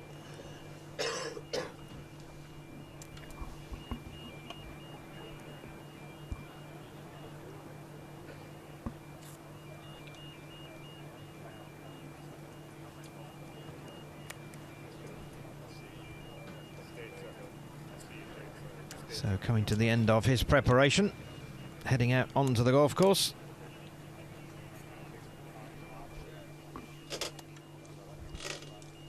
Let's go down and join Henny from a couple of days ago. She was analysing Rory McIlroy, the leader's swing. Rory McIlroy has such natural athletic prowess that you may watch him and think, I could never possibly emulate what he does. I'm here to tell you that you can, hopefully. I'm going to equate it to throwing a ball and try and simplify it as much as I possibly can. Luckily for us, we have Rory right here in our open zone via our Skyscope. I'm going to start off now with his setup. His legs are nice and strong and he's set. If you're going to try and push Rory over right now, you'd have quite a tough time doing it. That sets the stage for him. Now, as we coil him back up, he moves into his right side nicely.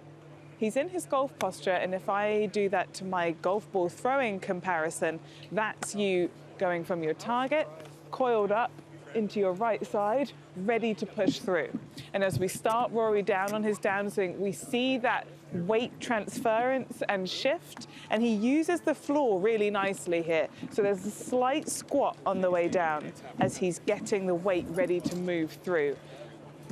As we throw our ball, that's you coiled up, and then some people even do a step when they throw a ball as they transfer their weight ready to shift the ball out there. As we see Rory move now, the stage is set up into his balance follow through. That's you having the ball dispatched, ready to your target line. Timing really is everything here. Although the lower body leads the way, you don't want it to spin out and the ball goes right, or for your upper body to move and the ball goes left, upper body to move too quickly. So here we go. Please excuse my upper arm technique. It's not the best, but we go into our right side, use the ground, and move it through into a balanced finish. And it's that nice, quick, fluid movement that Rory McIlroy uses to such success. And that's how you too can get your Rory power at home. Fascinating stuff from Henny there. Talking about the incredibly wonderful swing of Rory McIlroy. I think he's swinging as well as I've ever seen him, and I've known him since he was 12 or 13 years of age. I met him at a Faldo Series event over in Ireland, and I asked Nick of all the youngsters there that he was mentoring, I said, is there any of these kids you think will make it? He said, go and look at Curly Top. And Rory had the big curly haircut at the time, and I went and watched him hit some balls, and I thought, oh my goodness, how good is this? And he's gone on to be the player he is, so Nick Faldo can spot talent. Talking of talent, Brian Harman, left-hander.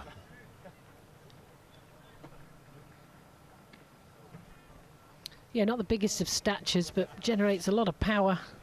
Like his game. He's a bit streaky. For a couple of years ago there, he was right up there. He seemed every week Brian Harman was on the leaderboard, and he's a battler. He's a decent ball striker, I would say. Yeah, he's a gritty competitor, isn't he? He's got a lot of belief in his ability, and as you say, he wasn't dealt the cards physically like, say, DJ or Jon Rahm. He's not as strong and as tall as those guys, but he's found his way, and he's been very successful on the PGA Tour. I think winning 3 times. Had 2 holes in 1 in a day. That's just greedy, isn't it? To be fair, greedy. Yeah. Played 100 tournaments without having 1, and then made 2 in a day. It's a ridiculous game. Fantastic stuff. How many holes in 1? I've had 13 now. 13? Yeah. My 5 looks pretty pathetic next to that. No, it's a luck, isn't it? Some players, they just never get one. No, you're hitting it better than I am and closer than I am, and you're giving yourself more chance to hold them. Yeah, it's always fun. There's no such thing as a hole-in-one that's not fun. It's celebrated by everybody that sees it. It's the holy grail, isn't it? If you can just get it to drop in there, fantastic. Brian Harman's interesting in that he does everything in his life right-handed other than golf. Plays golf left-handed. And Henrik Stenson is the other way around. He does everything with his left hand and yet plays golf right. Well, I honestly didn't know that for either of them. I wonder why. There must be something in it. Well, Stenson, in a way, you can kind of understand it. I chatted with Henrik about it, and he said, you know, your left arm does more in a golf swing than your right does. It's the powerful puller of the club into the ball and almost controls the direction in terms of it's the lead arm. So perfectly logical for him to play that way round. Bryson DeChambeau. Look at the size of that grip. It is like a cricket bat handle. This guy has a technique all of his own, scientifically researched. Has put so much work into understanding the mechanics of a golf swing and what works efficiently, and it really is extremely quirky. All of his irons are the same length. They're the length of a 7-iron, which I think in his case is 37.5 inches. And the reason he did that, he said he felt that it was difficult to be consistent if you're constantly standing in a different position. So because a wedge is shorter than a 5-iron and a 5-iron shorter than the 3, your spine angle is different every time you stand to the ball. And he said, well, if I have all my irons the same length, my spine angle is going to be constant. My swing plane, which is essentially the angle that the club goes around your body, will be consistent. It will be the same. And, you know, he thinks that's the logical way to play golf. Now, do you agree with that? I mean, I don't know the mechanics of swings. I've always freely admitted that. But what do you think about that? I don't think I agree with it in a scientific sense. I think obviously he's researched it and he's come up with that theory. But I mean, I think to have all your irons the same length, you know, what happens when you're getting down to a wedge and a sand wedge and you're trying to play delicate shots with a club that's a 7-iron length? That to me would be very, very difficult to do, to come up with the finesse and the touch. But he does it pretty well, you've got to say. He's been incredibly successful so far. But, you know, one of the other reasons he wanted to do it was because he wants this one plane swing, as I say.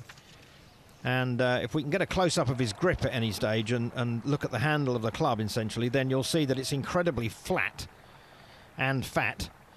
And he does that because you can see that grip. That's much bigger than the average player. And he grips the club very much through the palm of his left hand. The majority of players would grip the club in the fingers of their left hand. He grips it very much through the palm, and that's all about getting a consistent line down his forearm and into the club. So there's not an angle between his left arm and the club. It's all one consistent line from the shoulder down to the club head itself, and that's all about trying to create this consistent plane. But his grips are enormously fat, as I say, and he can't therefore use his wrists quite as well, and he admits that. He can't make as much wrist cock as the average player because the club is in the palm. It's something for the amateur at home to take notice of, that if the club sits too much in your palm, it really does limit how much your wrist can work in a golf swing. Has that had anything to do with his wrist and his injuries that he's had of recent times, or not? I wouldn't be surprised. I had an interesting chat with him in Saudi Arabia a couple of years ago. And I said, Bryson, as hard as you're hitting it and as much stress as you're putting your body under, you are going to hurt yourself. And he said, actually, I'm not. And I said, go on, explain.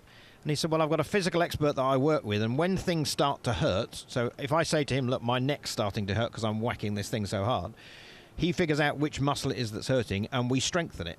And he said, so even when it's hurting, I have to do work to make it strengthen. He said, most people would say rest until it goes away. We do the opposite. We work it.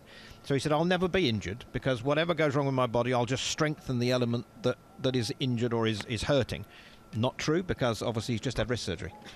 Exactly, yeah, so that theory, not so good, but you've got to go with what you've got, and that's what he believes is right. Top of the distance ranks on the PGA Tour last year with 324 yards. He just absolutely smashes it, and it's brilliant to watch. He's great entertainment. We remember him at, I think it was the Arnold Palmer Invitational, taking on a couple of huge drives over water. For me, the best drive I've ever seen is that one in the Ryder Cup at Whistling Straits on the par 5. I've never seen anything like that. No. It is extraordinary. Look at these numbers we're getting on the screen. 150 mile an hour ball speed with a medium iron. That would be up there for a long iron or even a fairway wood for a lot of the guys. 225 yard carry, and it looks like probably a 7 iron, maybe a 6.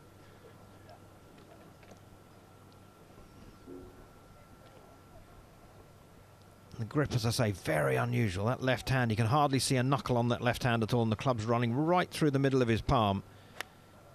And I say that we consider to be a significant fault. If you look at the club golfers play and they've got the club too much through their palm, they'll generally burn their glove. So if you burn a hole in your glove, or you wear your glove on your left hand, then the club's in the wrong position. It should be lower in your palm, it should be in your fingers. Right, we may come back and see Bryson a little bit later on. We're going to see one more hit, and then we're going to go and join George, who's down on the short game area. So come on, Bryson, make it a good one. Great setup. Left shoulder higher than right, accommodating the fact the right hand's further down the club than the left. And a beautiful hit. So let's go and join George. He's on the short game area. Yes, good morning. It's great to be down here on the putting green. Things are starting to heat up. And by good morning, I mean this afternoon. That's how big this week's been. Absolute chaos. But it's chaos on the putting green at the moment. All the big names are out. They're starting to get deep in that leaderboard, and all the big guns are ready to go. We've got Dustin Johnson over here to our left. There he is. He'll be looking to make a run. A little bit disappointed with his round yesterday, but just talking to his putting coach there, he's trying to work on not lifting the hands up too much. He gets into that tendency of his hands go too high, and so he's trying to drag that putter back to as low as he can to the ground, keep it low and slightly more out to the right than usual. A lot of players these days, they like to arc the putter on the inside, but DJ's focus really is on that hands position.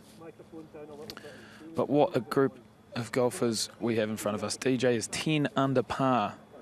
10 under par, so he's 6 shots back of the lead. You get the sense that in benign conditions like now, a couple of these boys on the putting green right now will go seriously low. Adam Scott's arrived. 9 under par for him. Little bit quiet yesterday, just 2 under. After a superb 65 in the second round. And then if we go to the left as well, we've got Jordan Spieth, an Open champion. He won at Birkdale in 2017. A superb win with plenty of drama. Will we see drama today? You get the sense that this 150th at St Andrews has got something in it. There could be some fun later on. I feel like there's going to be one moment, one big moment, which we'll remember for many years to come. Spieth, he is 8 under for the championship. He'll be a little bit disappointed he's not a bit higher up. But he's certainly shown some promise over the last few months as he works his way back into form. As we pan around the putting green, there's crowds building. The intensity's building. I remember yesterday when Rory walked out here in Hovland, this place erupted, but it's going to be that and some today. Patrick Cantley in the mix as well early on in the comp, but he finds himself at 8 under. He's off at 2 p.m. with Jordan Spieth. But now we're here live. Now the players are all rocking up. Things are starting to get exciting. I don't know about you guys upstairs, but today's going to be a good day. Back to you guys. Thank you very much indeed, George. Interesting to see the players working away at their short game. That's going to be crucial. And Bryson's on the driver. Strap yourself in. Magnificent. Come on, let's see a few absolute corkers.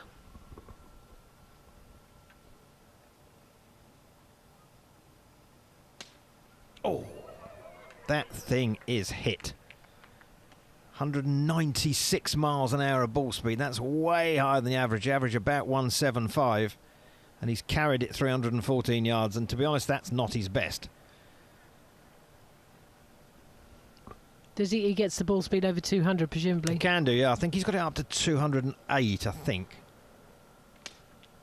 And he is just giving that full wallop.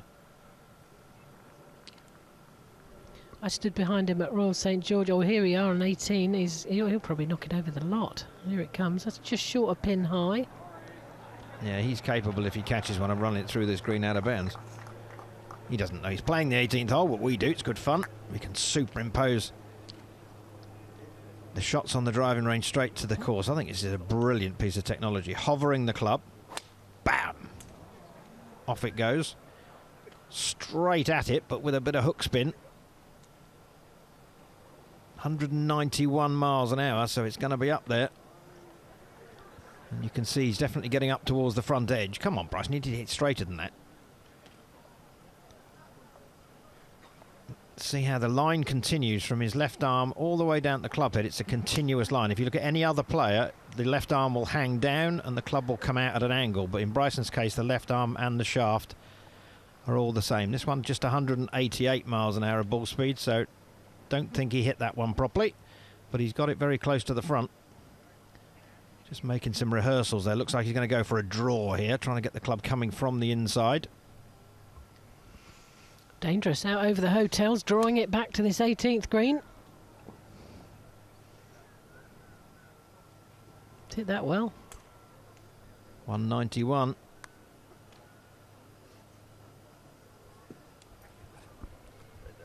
Yeah, if you ever get a chance to see Bryson DeChambeau hit it live, it is something to absolutely rejoice in. I stood behind him at Royal St George's on the range and watched him hit 3 woods. Now I'm used to playing with the LPGA, the great players on the LPGA tour, and I follow their ball flight. It took me a good 15 minutes to start picking up the ball flight, which I've never known that before, because most of the guys you get into the rhythm, but eventually I thought, oh yeah, I need to be looking here rather than where I'm normally looking, and it's a different game for this guy. Yeah. The ball comes off the club so much faster than everybody else, so your eye isn't trained to pick it up. I've done exactly the same as you and taken quite a long time to pick it up in the air. Massive turn, massive coil. It's all about smashing it as hard as you possibly can. 192, 319 yards of carry. What a joy it would be to have that sort of power on a golf course. Just once. I just want once. You used to hit it miles, though. I remember years ago, the Holy Grail was 300 yards, and my 270, and I was always really happy to hit at 270. And in those days, and even now, it's long for the girls. But this is just a different thing altogether. Carrying it 319, and let's not forget, it's going to run 60, 70 yards this afternoon on these hard fairways. Yep, he's capable of getting it out there 400 yards in the right conditions. 6,000 calories a day he ate for a while, and built himself into Man Mountain in order to create this sort of power.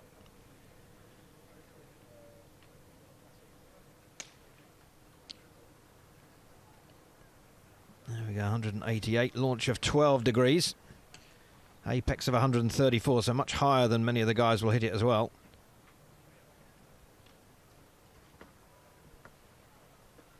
But a fascinating individual. I say the science, he sometimes has 2 or even 3 launch monitors in play at once, recording different things and different aspects, and he goes away and thinks about all the data and figures out, how can I get another 1% out of my game?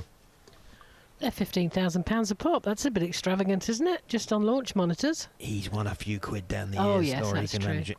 He can afford But it. it's interesting, isn't it? It's complete antithesis to you. I mean, you're out there as a natural feel player, just doing what you feel is right, and he's analysing everything to the nth degree. He analyses the air density, you know, on the golf course, and you hear him talk about it to his caddy. He's saying, "I think the air density is about this, and I think, you know, the cold air will cause it to do this," and he puts in 57 factors into every shot. It would blow my mind. Yeah, that's too much, but it's fun to watch. I will say that.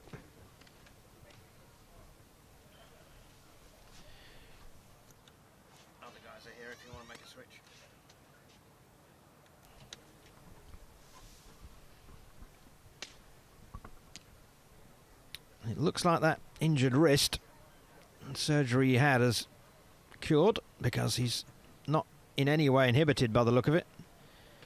We're going to have a look at our firework display. This is where we see all the shots that have been hit by Bryson DeChambeau today on the range. And Laura was making a point earlier on about the closeness of proximity to the finishing. Tell us about that. Yeah, I mean, he was hitting those. We thought it was a 7-iron, and they were all landing within a yard of each other and releasing to within. They were going 225 or 224, and he did that for about 5 shots running. And believe you me, that is not easy to do. Absolutely not. Well, let's go down and join Di Stewart once again at the range.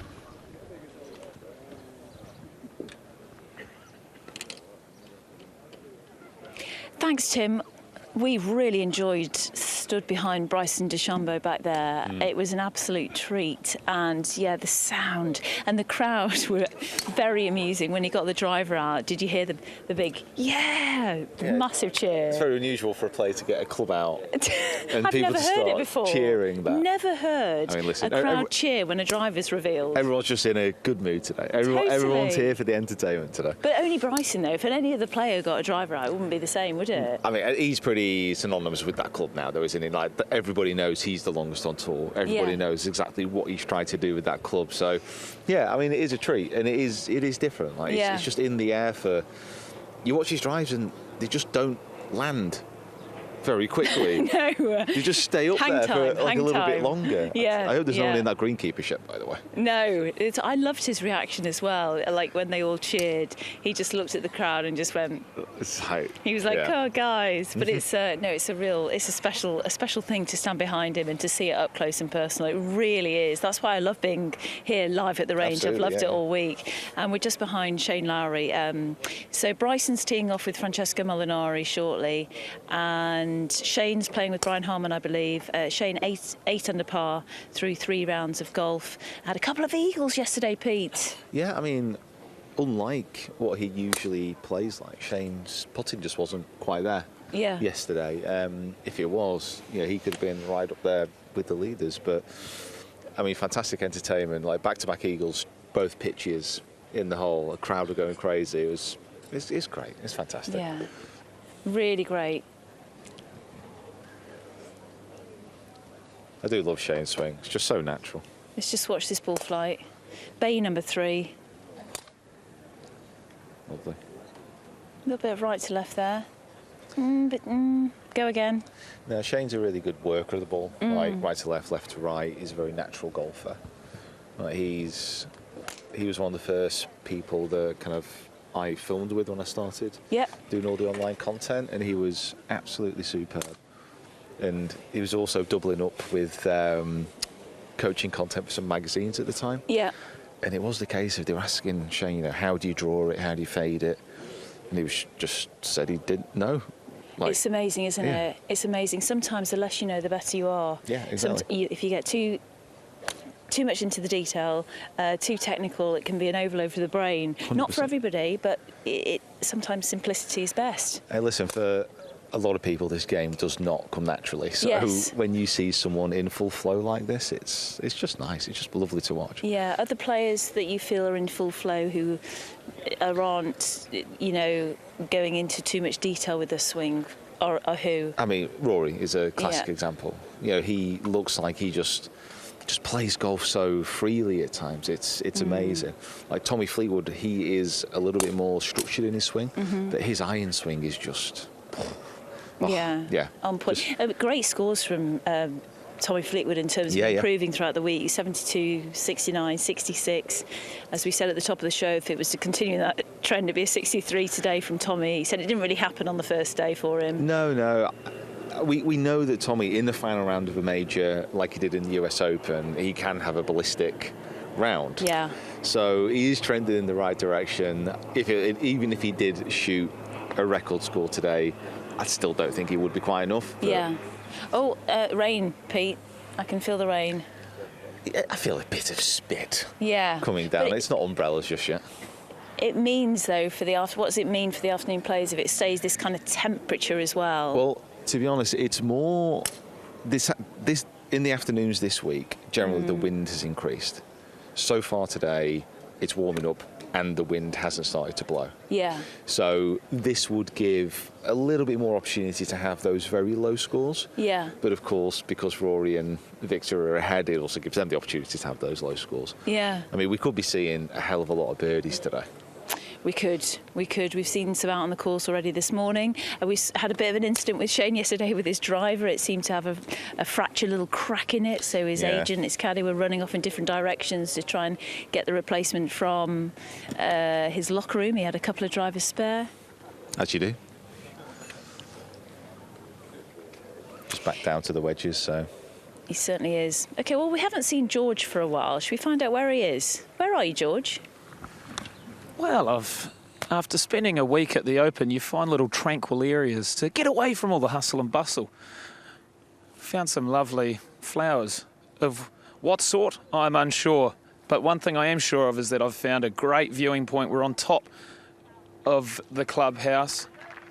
And as we can look up here, you can see so much of St Andrews, the Open clubhouse where the players spend all their time getting ready to go out here to your left.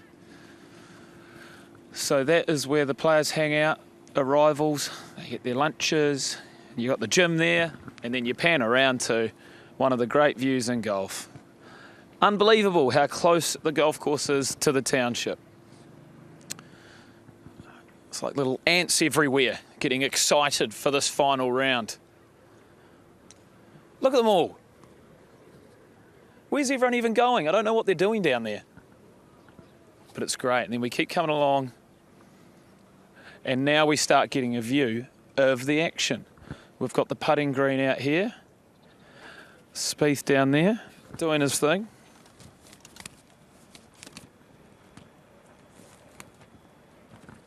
You can see putting coach over the back there, Phil Kenyon, bending over. Probably not the best time to look at him now, to be honest. As Jordan Spieth, there he is. Busy man, very busy man. He had 11 players here this week. 6 of them have made the cut. He's been a putting coach for around 17 years. He's got the likes of Tommy, Franny, Henrik Stenson, Rosie, Westy, Bob McIntyre, Matt Fitzpatrick on the books. So he has been one busy man. But as you can see now, the putting green has cleared up. Maybe a little time for a breather for Phil.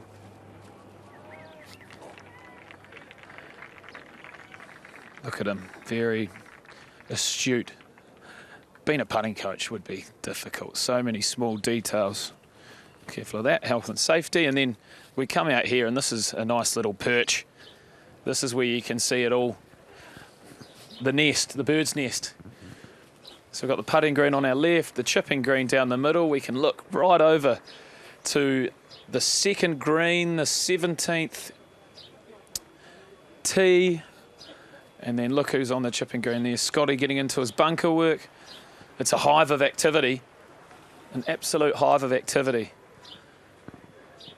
I can hear the birds chirping. There's a little wee family up there. And then I get my view of live at the range. I can see everyone down there. Looks like everyone's slacking off, if you ask me. A few cups of tea. You know, while we're up here, keeping everyone up to date. An amazing view of the range, which is certainly about to get busier. But they all seem to have that same routine. Bit of putting, bit of chipping. We saw Rory yesterday. He likes to finish with some chipping. Keep the hands nice and free.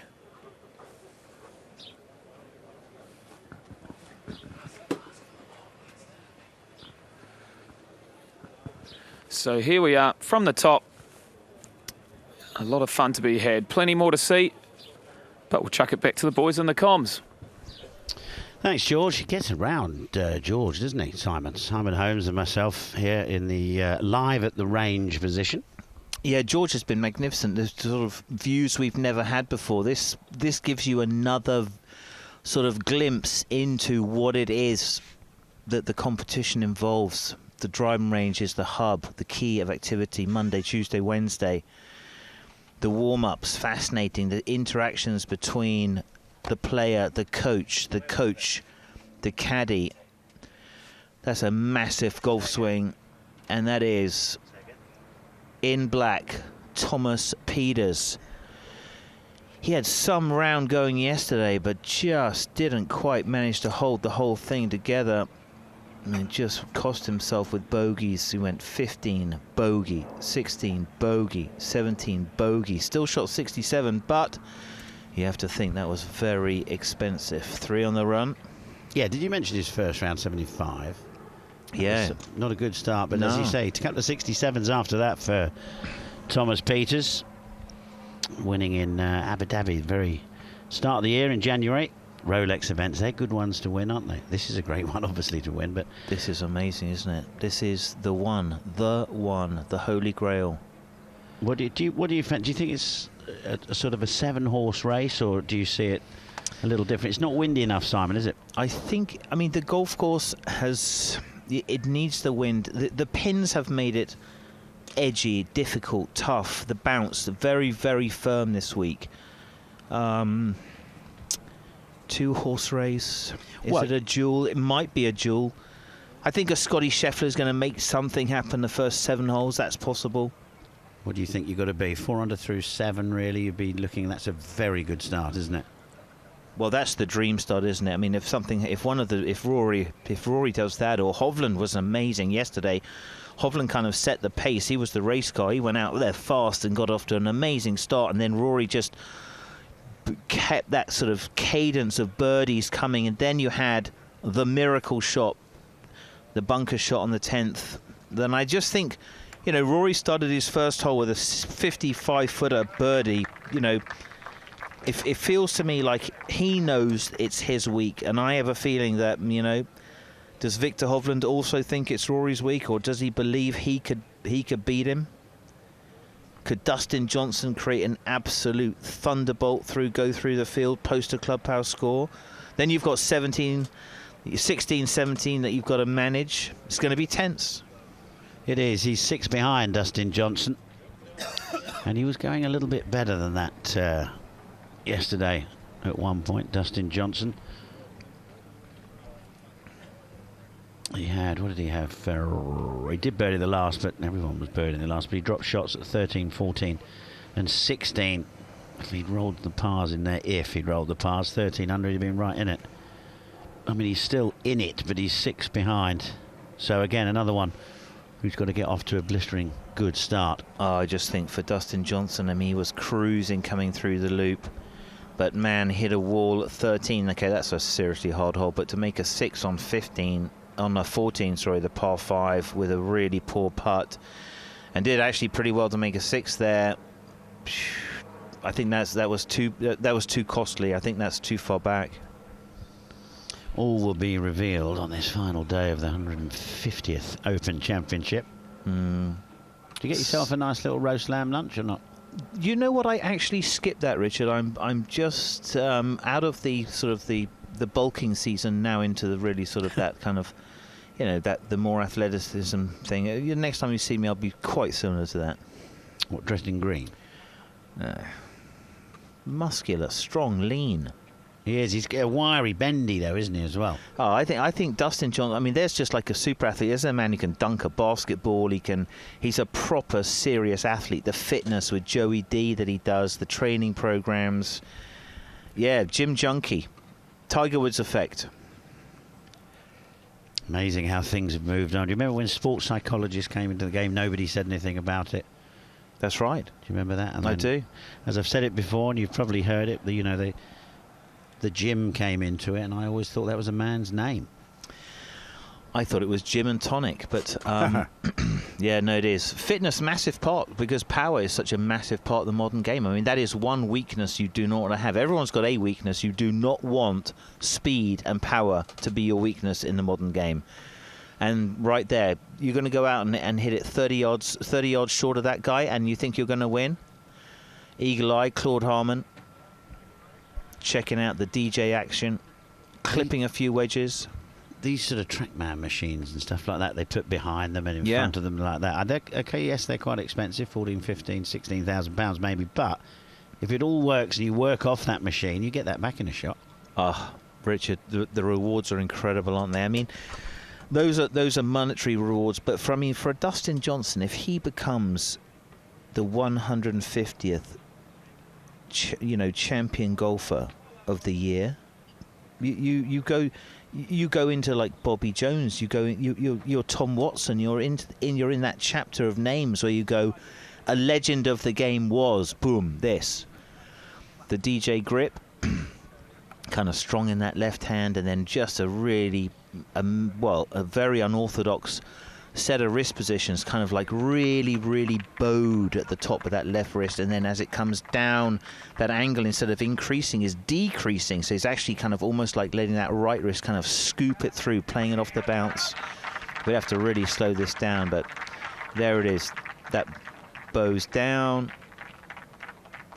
and then comes into the group, so you can see that back of that right wrist is cleaner through, lots of angle in the back of the left wrist. So a bow into a cup in the wrist motion of Dustin Johnson, just kind of like keeping the club face super square all the time, kind of a shut to open swing off a high arm plane. I've often wondered, when you're standing behind as a coach, do you feel sometimes like you want to keep it pretty quiet between the two of you? I mean, you wouldn't blurt things out so other people can hear it, would you?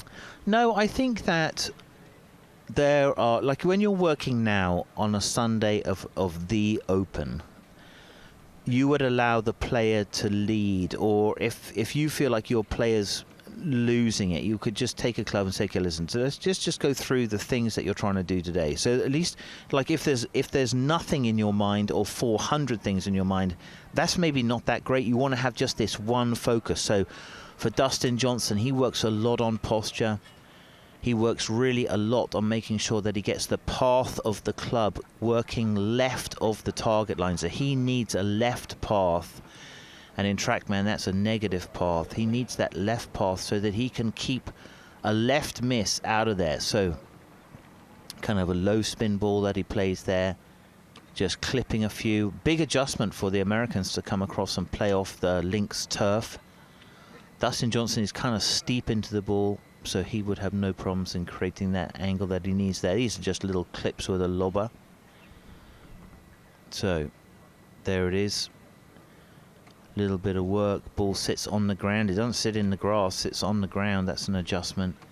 Boom. And you can see it's dry. Only dust. No divot, just dust. I like the sound effects as well, Simon. Golf swings have sound effects in my head. Yeah, I've been accused of that. I make a lot of noise when I'm coaching about like little movements and all sorts of stuff. So, club change. Working those high arms and then clearing hips. Does not need the club to shallow on him. He's a guy, he needs that path. So immediately he's not looking at the ball, he's looking at the numbers. Did I get the right path? So for Dustin Johnson, he doesn't want to, he's the opposite of Rory. He goes high, but then Rory drops it under. Dustin Johnson needs to not drop it under. He needs to keep the club up in front of him. See how that arms really work across his hips, across his body, out over his left shoulder. So Dustin Johnson, a fader. And, well, amazingly good. Amazingly good. The tournament he had at the Masters, I thought, wow, the November Masters. This guy is going to absolutely dominate it. And it hasn't kind of kicked off for him. See, I mean, just nothing in those shots at all. Just a very, very tight pattern. You'd expect that with a lob wedge. Oh, the wrong ball got in the bucket there.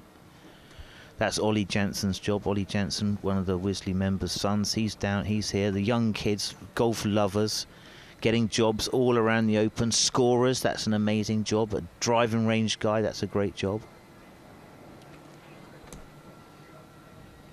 Here we go. Working that path, see him working to the left. Hands have got to go down the left, across his hips. Oh, lovely angle. See how that works across. See how that left wrist has now got a cup. The knuckles coming back towards sort of where your watch would be. That's a lot different than it was at the top of the backswing. So from a bow to a cup. Well, it seems to me like he sort of warmed up, started off with a lob wedge, and now he's sort of eased into a wedge or something. Yeah, I'd say this. I think he goes like, I think actually he's a 58, 54 guy, if I remember having raided his golf bag in the past. Clubs do change. Guys actually put quite a few different wedges in there. I know sort of he'd be a tailor-made guy, and they were taking out a little bit narrower flange and also a little bit narrow, a little bit less bounce, just because it's such a ricochet off this rock-hard turf. So watch at the top here, that left wrist, and then that cup. Holds it quite well up the top of the grip, doesn't he? There's not a lot of grip coming out at the end of the back of the hand. I think that's. I don't know how tall Dustin is. Is he 6'4"? I mean, the days of sort of, you know, Lee Trevino was 5'8". Tony Jacklin was 5'8". Nearly got Tony Johnson out then. Oh, Tony Johnson's 5'3". Who else? Ben Crenshaw was a slight guy. Arnold Palmer wasn't tall. Nicklaus not tall. And now, like, I mean, it's like the tennis world. Everyone's 6'6", so it's become a much more athletic sport, Richard. Yeah, it certainly has. Never quite used to be, but as time's moved on, they've had to. You know, the money's gone up, and there's a lot to play for. Oh, I think that's right. I think that's why, you know, golf was considered, well, if you can't play American football and you can't play baseball and you try golf. If you're a good athlete, try golf. Well, that is not the case anymore. That's the Tiger Woods effect, or Arnold Palmer, really the first, like, super dynamic guy. He was a strong man who played golf and made golf cool. And TV started, sports TV started, and golf was amazing to watch on TV. It was beautiful on beautiful golf courses, and Arnold Palmer was the poster boy of that revolution.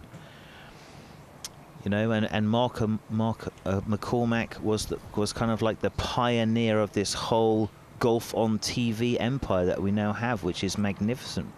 Bringing these pictures to you. Look at that action, so athletic, isn't it? Such a load in those hips, such a sort of storing of power that's then released, pushed down and then released all the way through. Here we go, watch those hips. That right hip loads up, and then that, so centers, and then left hip works up. So there's your engine, that's the power. Dustin Johnson looking at the divot path, looking, have I got the swing to go left enough? If I can go left enough. You know, you can see there's the aiming club, that's just for the target line. He's now working, you know, all on alignment. You can only really aim yourself from directly behind the ball. Here we go. Watch his hands disappear around that left thigh as he releases his hips. There. Wow, that's quick, isn't it, for a wedge? Some player. He certainly is. That was interesting watching that. Now then, just kneeling down and pulling a golf ball back. Jordan Spieth playing with Patrick Cantlay today. Spieth was 71, 69, 68 in the first 3 rounds.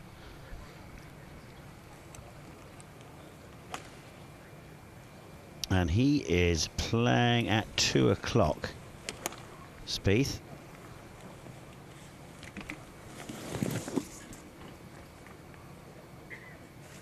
Look, someone's left their fish and chips in there, look.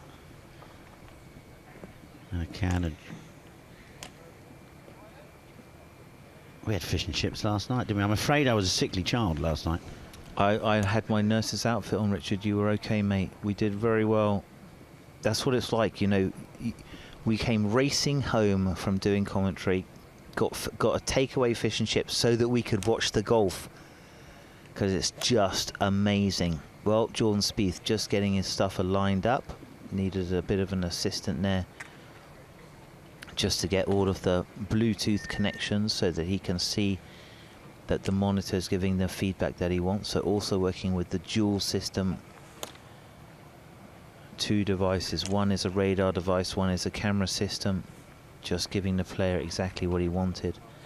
In terms of the feedback, well, Jordan Spieth, kind of a slow start. He's gone 1 under, 71, 69, 68, slowly improving, but at 8 under par. It won't be his week this week. No, what do you think the winning score will be? I mean, 20 under I think will win, but I think that could be possibly only win by 1. Although, if I say that, 20 under par, that means Smith and Young have got to shoot 65s to get to 19 under.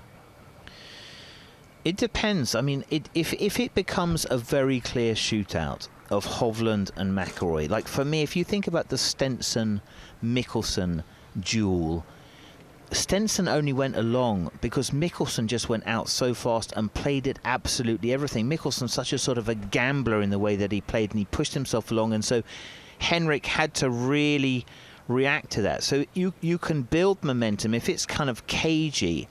But for me, Rory has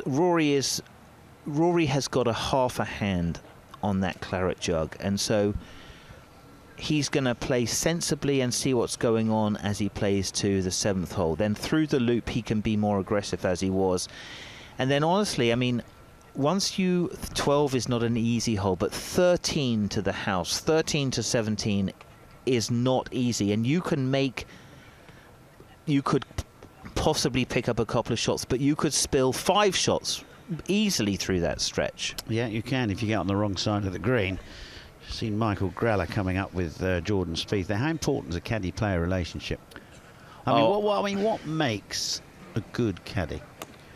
Oh man, I think a good caddy is like jack of all trades. You know, you take one of these lead guys, and I mean Michael Greller, he can keep the mind of Jordan Spieth focused. He can slow it down when it gets too fast. He can pump him up when he drops off, when the air goes out of his sails. And I think there's a couple of times it's like it's not every single shot that you're intervening, but there were a couple of shots where you go, no, give me the club, what are you doing here? I mean, for me, if you were watching the coverage yesterday, Cameron Smith on 13 is in a situation where he's in a bunker, the ball is way above his feet. For me, that's when a tour caddy comes in and say, okay, Cameron, listen, if you want to blow the Open in one go, this is exactly how you're going to do it. But we could chip out into the middle with a little chip and run there. A 9-iron, just chip and run it 50 yards. You're one of the best putters in the world. You could still make a par. Let's at least do that. This is just such a high-risk shot for nothing. So for me, there's just a few critical points, and they don't come even every week, where there's an intervention that's crucial, where the player's brain is gone off, and I can do this shot, yeah, but it's 270 across the water and the lie's terrible, yeah, but I'm going to make it. No, you're not. Give me the club. We're going to lay up, and I think those are critical interventions. And for me, that's when a great tour caddy comes in and says, okay, let's slow everything down, think about what we're doing. Very good explanation. And also the caddy's thinking, you're costing me money if you start going for this. The caddies are there for the love of the game, Richard, as we both know. So now talk to me. Does his right leg, you're so much better than me at any swings. I mean, I'm no coach, I'm just a player and a commentator now, but does his right leg straighten a little bit to me? So I actually don't think that the Jordan Spieth leg work is good. So for me, I mean, he is a left-handed guy playing right-handed, so his instinctive weight shift goes the wrong way, okay? And so I feel as though when he was really, really playing well, there was a bit more kind of like almost reverse, where that right hip went back towards his left heel. Now, for me, it's a bit too swayed. So I think he off-centers too much, and I think he's not as good as coming back to that kind of ball axis as he was. And you can see he's working on a new top of the backswing position so that he really can kind of set it into a plane where he feels as though he can, with his hip rotation and chest rotation, just keep moving and rotating, and there's no peace at the ball with his hands, so that the ball hit is not an event. That's the crucial thing. There's no event at the ball. And now just that rotation. So Jordan Spieth, this won't be his week, but it might be an amazing day for him. Now, camera easing into the man in the middle of your screen right now, Adam Scott. Now, this is a beautiful golf swing. Really is. Whack. Look at that. Can't beat that. Was that a 1-iron he's got in his hand now? I don't see those around very often, but it's a good club to have this week. I've got a tip that I was given to by the late, great Bob Torrance. You know, you do believe in a flexed right leg on the backswing, don't you? Flexed knee. Yeah, I mean, I think the knee goes from being flexed to slightly straightening, but never locked out. So there you can see there is you're using your right leg as kind of like a shock absorber. So your hips kind of center you, and so you need your knees to kind of be able to receive that pressure like a shock absorber does, because you're building up a pressure on the inside of that right foot that you're then using, if you watch there, to push yourself off that foot. So this is, if you're a right-handed person, you are pushing yourself from right foot through kind of like an ellipse, so like right heel to left ball and then back into left heel as it goes through that, and that's the arc. Yeah, and as I was saying, Bob Torrance always gave me a good tip. You know, he said, you know, you straighten your right leg too much. And he said to me, which I think was a really good tip, imagine on your right foot that like you're gripping the turf with your toes. Yeah, there's a good idea. There is, and I mean, you know, Bob Torrance, I think, was one of those really kind of great, like a Harvey Pennock style kind of guy who created, for me, Bob Torrance, he created like a vocabulary in the golf swing, and he defined things, and so things which are very difficult, there's a movement, how do you make that into words? He was able to really communicate to his players the feelings that he wanted them to get. Yeah, I mean, I remember other ones that he used to say, you know, he would say, I mean, he never taught me, but every night I used to have great fun with Bob. Occasionally he'd give me a tip, you know, you rotate your left arm. That was another good one. Yeah, I think that's right. I mean, I think the left arm as an independent piece is difficult, but I think that, you know, he was influenced a lot by Ben Hogan, and that was a big Ben Hogan tip, kind of playing off a super weak grip and that left arm rotation. So yeah, Bob Torrance, I mean, he was an iconic guy on the European tour, and just one of those great characters. There's every single person who's been out there has got a Bob Torrance story. So yeah, sadly not with us, but in a way always with us. Well, it's the 22nd Open of Adam Scott. He was second, Royal Litherman St Anne's. That was 2012. Painfully second. Slightly. Painfully second. Ernie Els, the beneficiary of a few Adam Scott mistakes, I would say. Yeah, that was not that pleasurable to watch, was it? It wasn't. I don't know what the strategy was, but it went wrong, and it was really heartbreaking. So, here we go. Anyway, it was his birthday yesterday, 42, Adam Scott. This would be a nice sort of present for him, wouldn't it, if he would kick on? Here we go, little contest, a little duel between Adam Scott and Matt Fitzpatrick. They must be on extremely similar clubs. Carbon copies, Adam Scott sending one down there. 166. That's going to be a 3-wood for Adam Scott. Yep, and low launch, so obviously just thinking about these first tee shots that you play on the first 7 holes. So guys really trying to work on something they can hit hard and keep down the left. A bullet from Matt Fitzpatrick. That's with his driver. 177. Fitzpatrick, yes, playing with Scott, obviously, as the duel is put up there. 10 past 2 they tee off. The 135 tee off is gone now. Shane Lowry and Brian Harman, they're underway. There is Adam Scott's playing partner. So Fitzpatrick out there with Mike Walker. Mike Walker, one of the great European Tour coaches, DP World Tour coaches. Now, this was not the driver that he uses, just a training driver that's got a putter grip on it. So that's an interesting one. Never see anyone actually warm up with a driver they're not going to take out, but that's his drill. Idea? With a thick grip like that? It's just a speed exercise, so it's just he feels as though he can hang on to that. It's got obviously a set of grooves on it. It's a putter grip twisted over, and he absolutely just gives it a whack, and it's just all about the speed. So I mean, you know, in a way similar to a Bryson DeChambeau, Matt Fitzpatrick has increased his speed dramatically and kept himself competitive. One of the really young superstars. He's just made a massive jump. The US Open champion.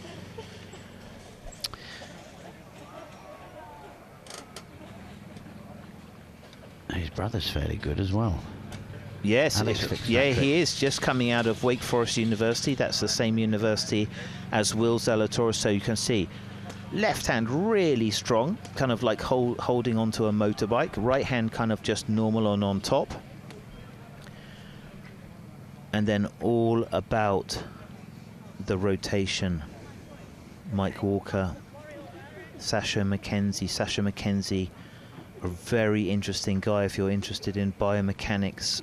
He has really been applying science to body motions.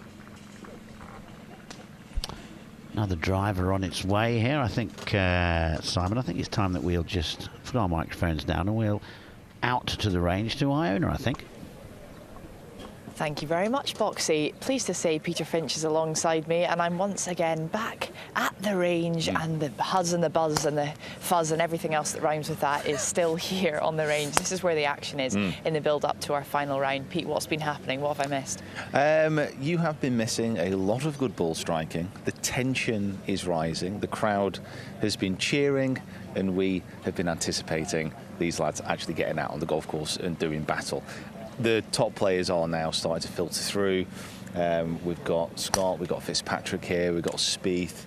I think Cameron Smith's just walked onto the range, and then you can see Finno over there, so Tommy Fleetwood won't be far away. It's out of this pack where if someone is going to make a run, these are going to be the guys, but they will literally, I think, have to shoot a record open score to get near it. Yeah. Do you know what I'm loving here, Pete, is we've got Aldrich Potgieter, the amateur champion. I love how he's stuck around all week. Yeah. You know, he's really making the most of this. He's soaking up every lesson, every inch that he can learn. He is right there watching the best players in the world. We've got Greg to his left-hand side, Adam Scott's caddy. Hey, Greg, good to see you. Yeah, and Matt Fitzpatrick, of course, just to the right, and he's getting things dialed in. He's a little bit back. He's got some work to do, hasn't he, Fitzpatrick? But we've all been expecting him to kind of make a bit of a late run in the weekend. What do you think his sort of headspace will be today, Pete? I mean, I think realistically he will know that, is he going to win this championship? Probably not. He's just going to have to shoot 6 under on the front nine to give himself a chance, because you can't imagine Hovland, you can't imagine McIlroy, both of them backing up. And if one of them shoots 4 under, then these guys will literally have to shoot that record score to get in amongst it. But I've got to be honest, if there was going to be a record score, it's going to be now, isn't it? I mean, there is no wind at all. There's no rain coming in. Greens are a little bit softer because of the rain last night and this morning. You know, I don't want to tempt fate, but if there is going to be a record score around St Andrews, today is that day. It certainly is. You know, they had a little bit of rain this morning, so things are a little bit softer, which makes it a little bit more receptive in terms of the greens and wedges into greens and things. And like you say, if you put your laundry out today, Pete, it wouldn't be drying in a hurry, would it? No. There's no wind. I didn't really think like that at all. Sorry, you completely caught me off guard there. You can tell I did my laundry last night. It's been a long week. Have you put it out today? I put it out last night, very late at night, and it was not dry this morning, so sorry if I smell a little bit damp. But anyway, let's see. That's Matt making his move. He's going to head off the range. We have had word that Cam Smith has arrived as well, so he's out here, just there actually. We can see the man with the mullet, just getting his technology set up. How important has this technology been this week, Pete? Every single player comes down here with their own bit of kit, and they seem to lean on that quite heavily. Yeah. I mean, the bulletproof mullet. I mean, he would have been hoping to be up here, to be up at the top of the leaderboard like he was yesterday. Made some funky decisions on the golf course, which have kind of led to him dropping back a bit. And again, like all these guys, all they're going to be doing with the launcher monitors is just dialing in the distances, making sure nothing is out of whack, and then just going to go play it. These guys don't need to be looking at the numbers now. They're just going through their routines. They're just going to want to get out. Yeah, well, there's plenty more to come here as we build towards this final round, but for now, let's get back to the commentary box. Thank you, Iona and Peter there. I think the large roar, pretty obvious who just turned up, Rory McIlroy. I think the stands have probably filled up a bit more now since Rory turned up. Let's give you his scores so far. 66 in round 1, followed by 68 on Friday, comfortably making it through, and 66 yesterday. Also playing with Victor Hovland, who's had the same scores, but just in a different order. Yeah, it was some match yesterday, wasn't it? superb. I was very impressed by Viktor Hovland yesterday. He started off so well, just so well. Rory having a look at, is there any wind there? Is it exactly the same? He's tuning it in.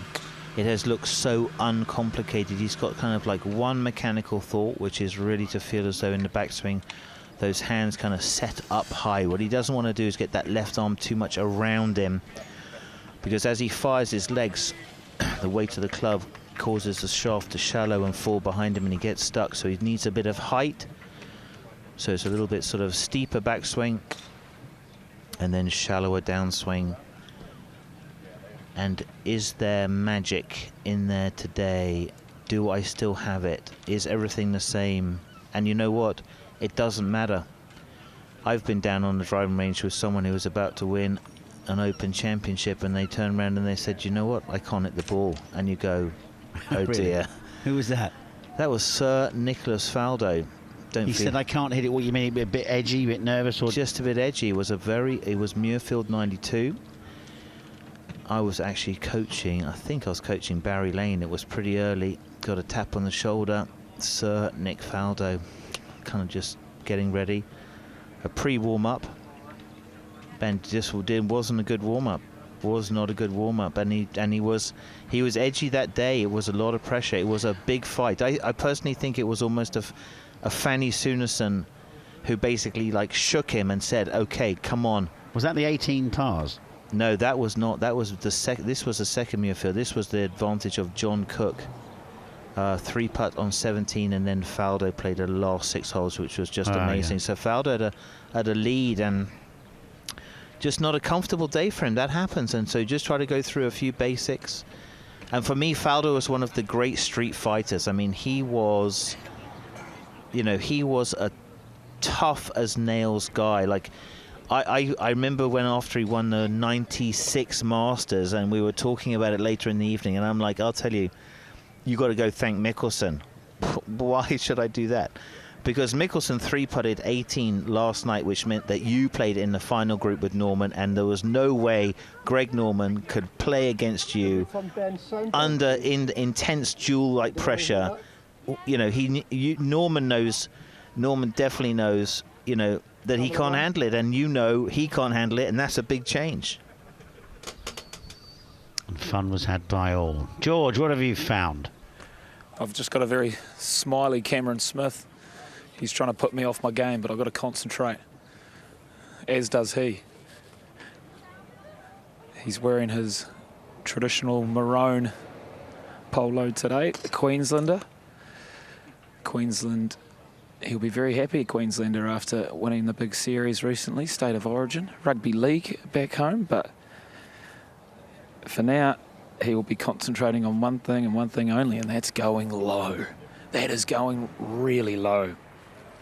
73 he shot yesterday, a hugely disappointing round. There's no secrets about it. I can't imagine him not going deep today. He'll be shooting at all the pins. He'll be going all in today, will our Cam Smith. On to his wedge game, which is certainly a strength of his game. But as Cam Smith gets dialed in, shot. We're going to take a short break, and we'll be with you soon.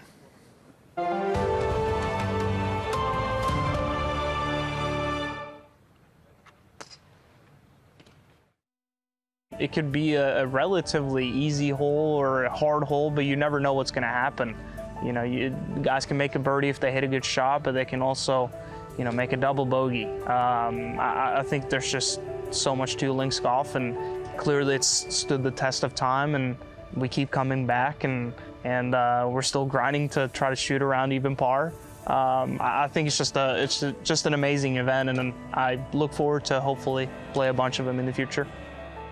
As the only major that we have in Europe, I think it's and being the oldest one, it's for sure the most special, I think, just in terms of the history. And then obviously at St. Andrews, you can't really top that at all. So it's cool just to be a part of it. Welcome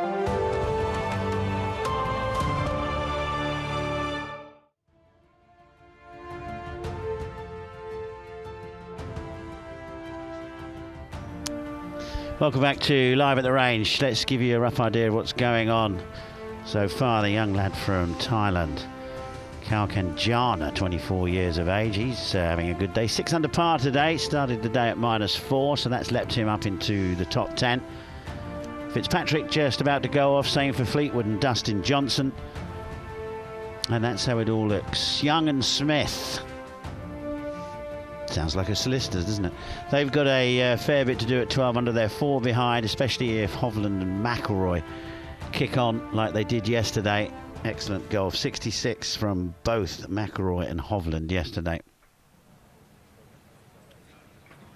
Yeah, it is interesting. The leaders and the caddies will be looking a lot at the scoring that's out on the boards, the guys out on the course. And obviously, you know, if you teed off 2 hours ago, if you're done, you weren't really in the competition. So, you know, 6 under is the best in the house.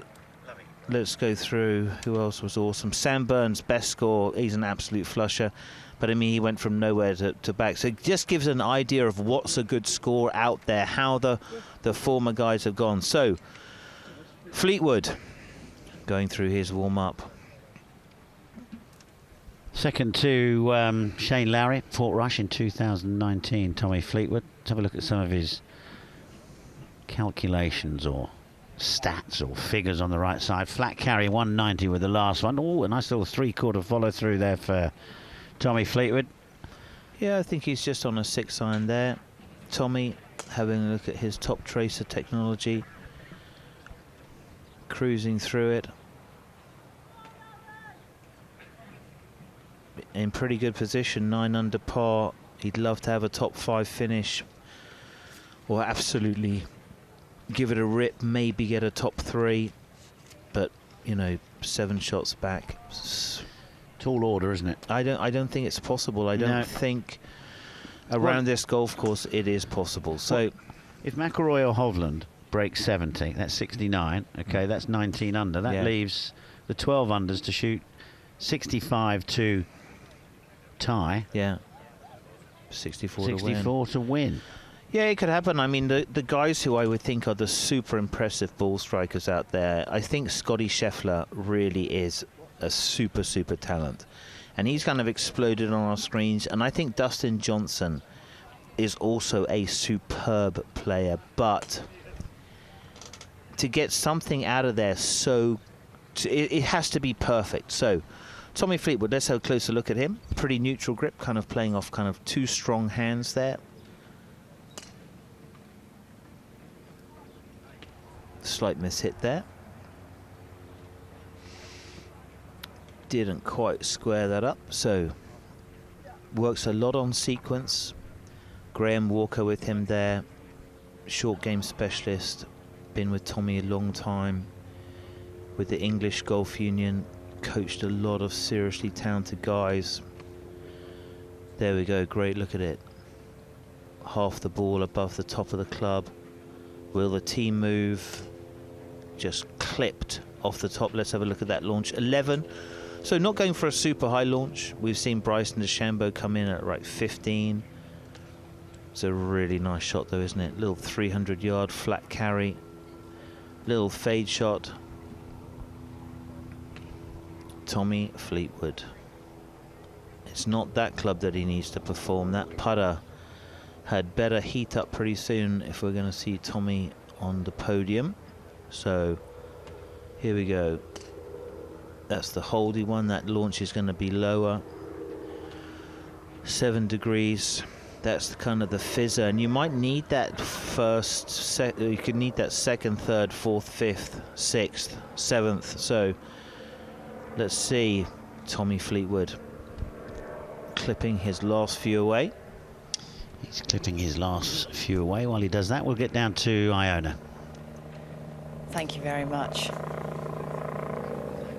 What a lineup we have down here three big names right behind us on the range. Scottie Scheffler, Rory McIlroy, DJ in a row, Pete. It's a pretty impressive lineup. Let's start on the left-hand portion of things. Scottie Scheffler, world number one, he's lurking. He is. He's hanging around, isn't he? And he's not somebody who you want to be lurking behind you on an open Sunday. I mean, he's done nothing wrong really this week. He's not quite got to the heights of Rory, but if you're looking for someone who can string those numbers together, we've already seen that he can do that. He is a major player, major champion, obviously, best player in the world. He seems to love these moments, doesn't he? And you know, I was out with him yesterday actually on course. Him and DJ were a very relaxed pairing, and it's great to see him up close and in action. Well, actually, it's one of the things that we've noticed here. They're all very relaxed, like laughing, chatting to each other. It's just amazing, isn't it? I mean, just a few moments ago, they were having all three of them having a good old chuckle together. And I mean, I know we feel the excitement, we feel the tension of it. It's a major Sunday, but there is a sort of quite a relaxed vibe out here, isn't there, Pete? I mean, they're all, considering in about an hour's time, they're all going to be doing battle around the old course. You'd have thought they'd have spaced out. You'd have thought they'd have been in their own little bubble. I'm finding that very intriguing. We've got this whole driving range here, and they've decided to all bunch in the corner. Rory was down here yesterday. Perhaps it's kind of, you know, all part of his routine, and kind of don't want to break that routine. You think Scheffler and DJ are trying to get in his head by flanking him, are you? Maybe they're trying to pick up a few tips, you know. So how are you doing this, Rory? How are you doing this? Yeah, but it's great to see Scottie Scheffler there. And one thing I also love, I just cannot not comment on it, is the fact he's wearing Tiger Woods apparel. You can see it on his shoes, you can see it on his shirt. I know. TW is still with us here, even though he's not playing the weekend. His presence is still felt, isn't it, Pete? In spirit and in cotton, it is here. It's always quite a strange one, that. But I mean, look, Tiger's transcended the game now, isn't he? He is a brand in his own right. I quite like the fact he's wearing his stuff, carrying that name up the 18th as well. Yeah, it's very special. So I as I say, I was following DJ and Scottie Scheffler yesterday, Pete, and you know, it was a 69 he ended with, and birdied the last for a 69. And a couple of pin positions caught him out. That's where he had a couple of drop shots. I think it was 12 and 17. The pin position on 17 yesterday was extremely challenging. Smelly, wasn't it? It was smelly, yeah. It will be a pivotal character today as well, no doubt. It always is. A protagonist in the narrative at the Open. But I felt like, you know, he shot a 69 and he left a lot out there. He never really got it going on the greens. He didn't hole a great deal. So there could be a low one in there for him today. Yeah.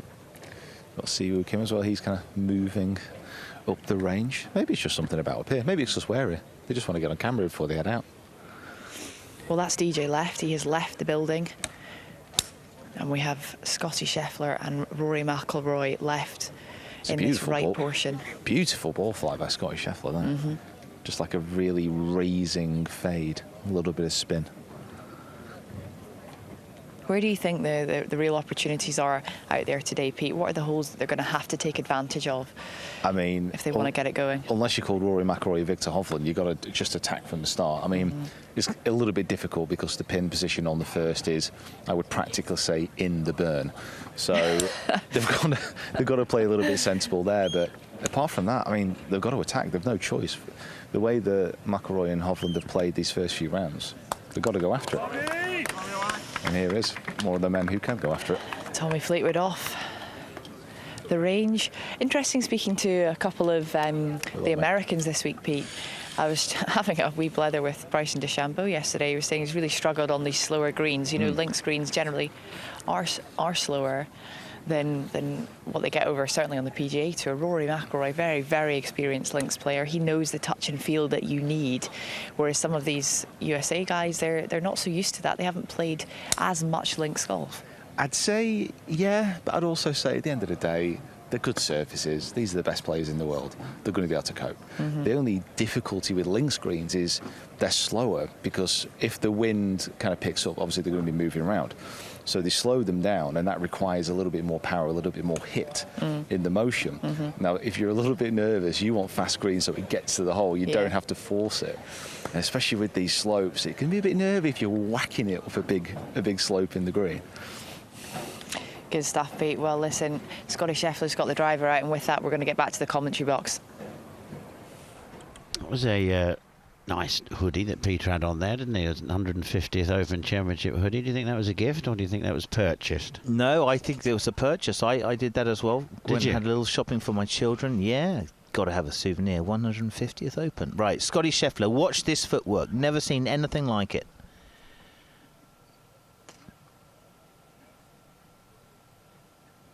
He is definitely further away from the ball when he finishes than when he starts. Now here comes Victor Hovland. Round he comes.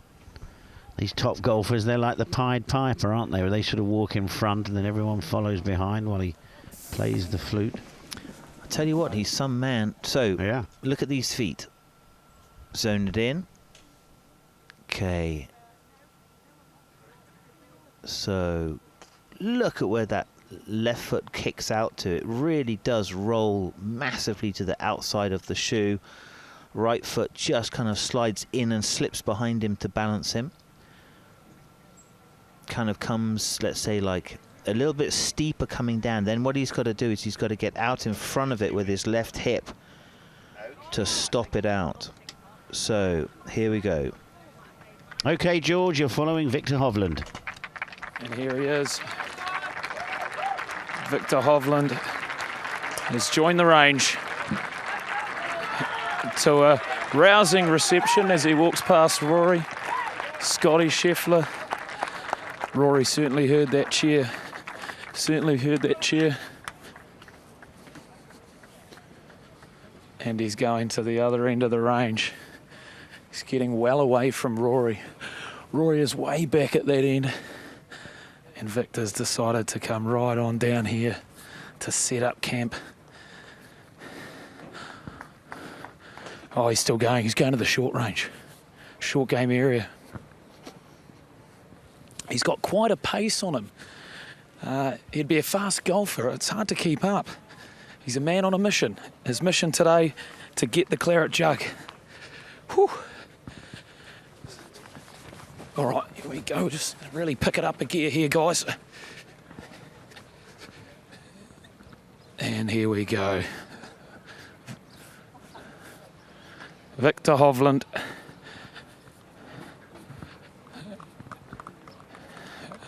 Imagine if his first major was this one.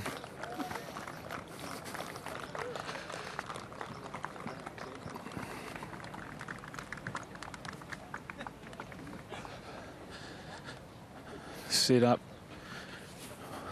The atmosphere down here is electric. It's getting very exciting. Very exciting.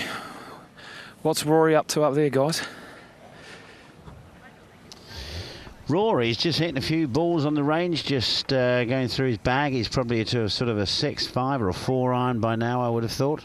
Yeah, let's have a look. So, quite a bit of laughter. Dustin Johnson, if you didn't catch yesterday, has been taking a lot of flack from his fellow competitors over his tee shot on the 18th. He tried to hit a low slider, hit it just before, well, just knuckled it, topped it, bounced over the Swilkenburn, nearly hit the bridge and went over the road and up not far over the green. So Dustin Johnson taking a little bit of flack. He did make a 3 though, didn't he? He did, yeah. Nicknames going around very quickly. The caddies are the dangerous ones. They will come up with the nicknames, very quick wits. The caddy. So Rory McIlroy keeping it very loose. Was pretty interesting to see. This was yesterday. So Victor Hovland in the yellow. Victor really keeping his shots down. I mean, look at the difference. Rory McIlroy, obviously a super high ball hitter, and that's what he warmed up with. Another look at it. Victor Hovland, low ball hitter. Maybe that's why he's done so well. That's just his natural shot. Learned his golf in Norway. Went to Oklahoma State as a superstar. Won the US Amateur at Pebble Beach. One of our lead players, but I think there is just one man. Well, Victor Hovland's come into this with no brilliant form, has he, really, to be honest? And hold a lot of long putts yesterday. It's a question of, can you keep that going? Well, he holed every single one of his pressure putts, didn't he? And I mean, 20, 30 footers, that's it. But I mean, I just feel that in the Viktor Hovland game, the short game is not tour standard. It's not that good, and so that could be the place where it hinges. You will hit a few bad shots today. You will have to hit a great chip shot or a great bunker shot. And for me, I don't know. This looks very much autopilot for Rory. He has not tapped into the bucket yet. There's a big bucket of energy. I don't think Rory has had to tap into it. There are no holes in the Rory McIlroy bucket at the moment. He is full of energy. Nice high hands. He's got Mike Bannon there if he needs it. Let's look at that apex. That is 123 in height. That's so much higher than the PGA Tour average. So Rory hits it high, and no wind again today. So Rory doesn't have to go to something that's not his natural shot. That's an advantage.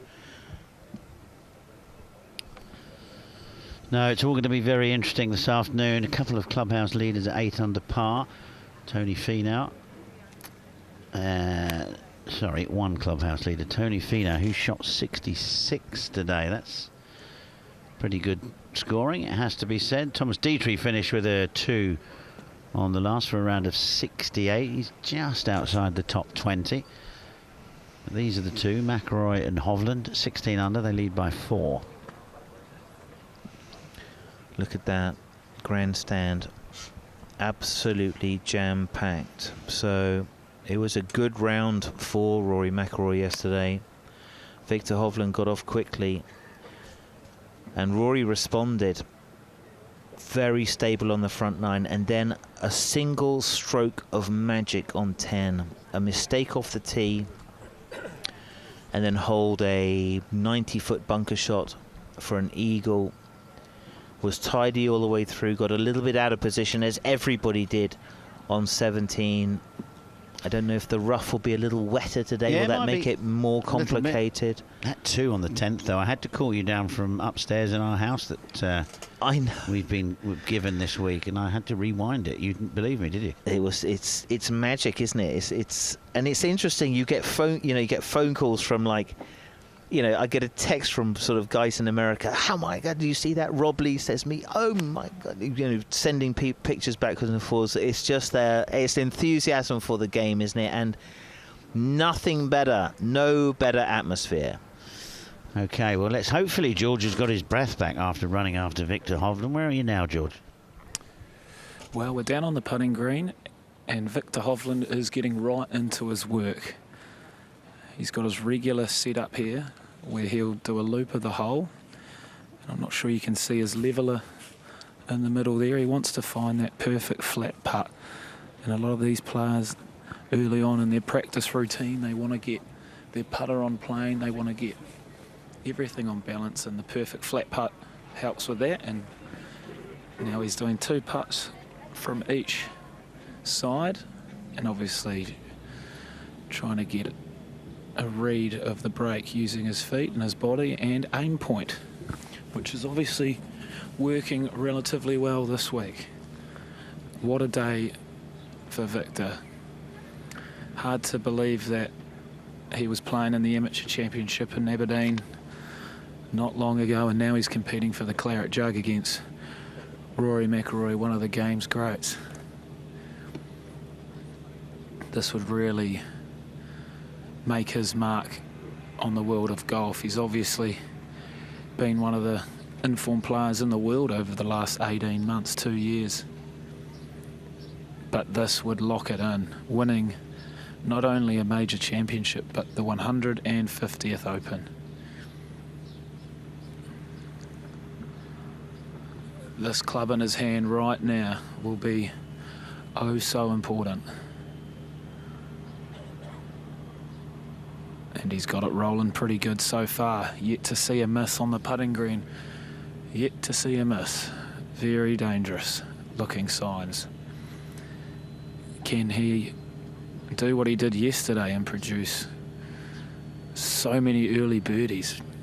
he was the hottest golfer in town early in the round yesterday. Imagine if he could produce 4 birdies in a row again, but another putt goes in, and I own it. I need to hear more about Rory. What's going on up there? Well, George, I'm actually sensing a change in the atmosphere, Pete. I don't know about you, but it was very relaxed when the boys were first on the range, and now I'm seeing a little bit of huffing and puffing from Rory McIlroy, and I'm sensing a little bit more of a nervous energy, a little bit more nervous. Yeah, I think so.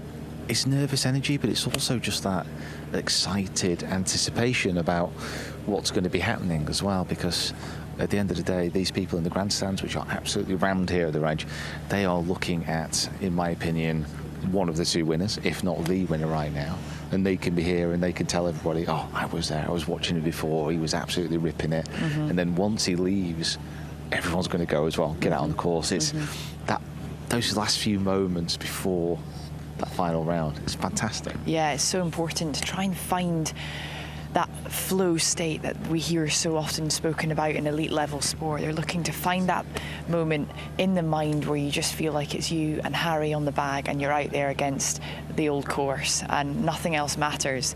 It's the cliche, one shot at a time, trying to plot your way around this routing. And you can see he's keeping his head down, he's not looking up. There are people, they've come out the trucks, they've come out from every nook and cranny to catch a glimpse of Rory McIlroy. And it is absolutely magnificent to hear his ball striking. It's a different sound. It's pure. It is absolutely pure this week. I mean, every time I've been here, and we've been here all week, I've not really seen him miss a shot, which is, incredible if you think about how many balls he's probably hit on this range in that time. And you are right, finding that state of he's not thinking about his swing, he's not worrying about anything, he's just going to be going out him against the course, not even really thinking too much about Victor. But I do have a sense it may turn into a bit of a match play coming down that back nine. It could be a duel in the clouds. A cloudy clash, some would say. A cloudy clash, that could be it. We'll find a tagline, no doubt, in due course. But we know that Rory McIlroy has been in this position so many times. He was a winner not long ago in Canada, and he's been up there in major championships. He's got his name on the Claret Jug once before. He's familiar with this environment, Pete. We know he can do it. And what was really good about the Canadian win was he went out and got that. Like, one thing you'd say about McIlroy in recent years, sometimes it just looks like he's pedalling backwards, he's not quite got his foot down. In Canada, he went and took that by the scruff of the neck. And that's what all the Rory fans want today. They want to see him go out, they want to see him make birdies. I wonder if he is able to cross the line, Pete, just whether the feeling of relief will surpass the feeling of elation. Oh, I mean, I think if there is that sense of release, it'll only last a moment or two before the emotions do come flooding back. We do need to keep reminding ourselves, and I know we've said it so many times, this is the Open. It's the 150th Open at St Andrews. Like, come on, these guys are desperate to win. And if there is, that tiny bit of a big exhale afterwards, it's going to be replaced by tears. Yeah. Well, I was out there yesterday, the group ahead of Rory McIlroy, but the intimacy that you experience out there on the golf course because of the double fairways and the double greens, you get to keep an eye on more than one group at the same time. So I was there on the 11th tee when Rory McIlroy holed that shot on 10 out the bunker, and Pete, I just can't tell you how special it was to be there. A magical sporting moment. Well, I've got to be honest, I know I actually left here, went home, had a shower and went onto the other side of St Andrews, and I heard it from there. So I knew something special had gone on. And then to actually watch it back and to see those reactions, just so cool. Yeah. Well, he put on a show for the fans yesterday, and it's a thumbs up from Scottish Scheffler. A lot of respect amongst the players that are lurking at the top of the leaderboard. And the fans will be out there again for Rory McIlroy today. He's the home favourite. But Victor Hovland could become the first Norwegian to win a major, so he's got a lot to play for as well. And if there are any Norwegian fans out there, I'm sure they'll be making an absolute racket. Absolutely. Well, they might be coming in from the North Sea in a minute. getting on the longboats. Across on the boats. Yeah. I think it's been certainly obvious that Rory McIlroy's been able to enjoy the support from the fans in the previous 3 days that we've had here in St Andrews, and not shying away from thanking them and acknowledging them. Wow. And I hope today he can really, at some points, I know it'll be intense, but look up and just take a moment to enjoy it out there as well. Yeah, absolutely. And I think after seeing him down on the range like this, I think we should go have a look at the data back in the comms, I think. Should we see where George? He must be in and amongst it by now. Here he comes, Viktor Hovland. He's done his putting, and now time to get onto the wedge game. The all-important wedge game. There's plenty of undulations around St Andrews, and if you can master it, you go a long way. Such tight lines here. Straight onto the lob wedge. This is more about rhythm, more about warming the hands up, getting in the zone, getting the feels.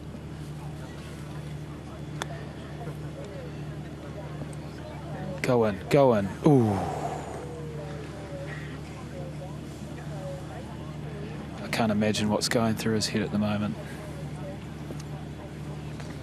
By the looks of it, though, it's pretty clear because these wedge shots have been nipped beautifully. There's kids everywhere with autographs at the ready. Sadly for them, these players are in the zone.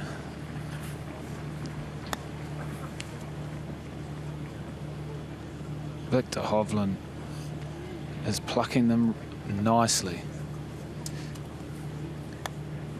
Ooh. So impressive how much bite they can get off these tight lines. They can really send it back there. Bounce, bounce, and then they spin it.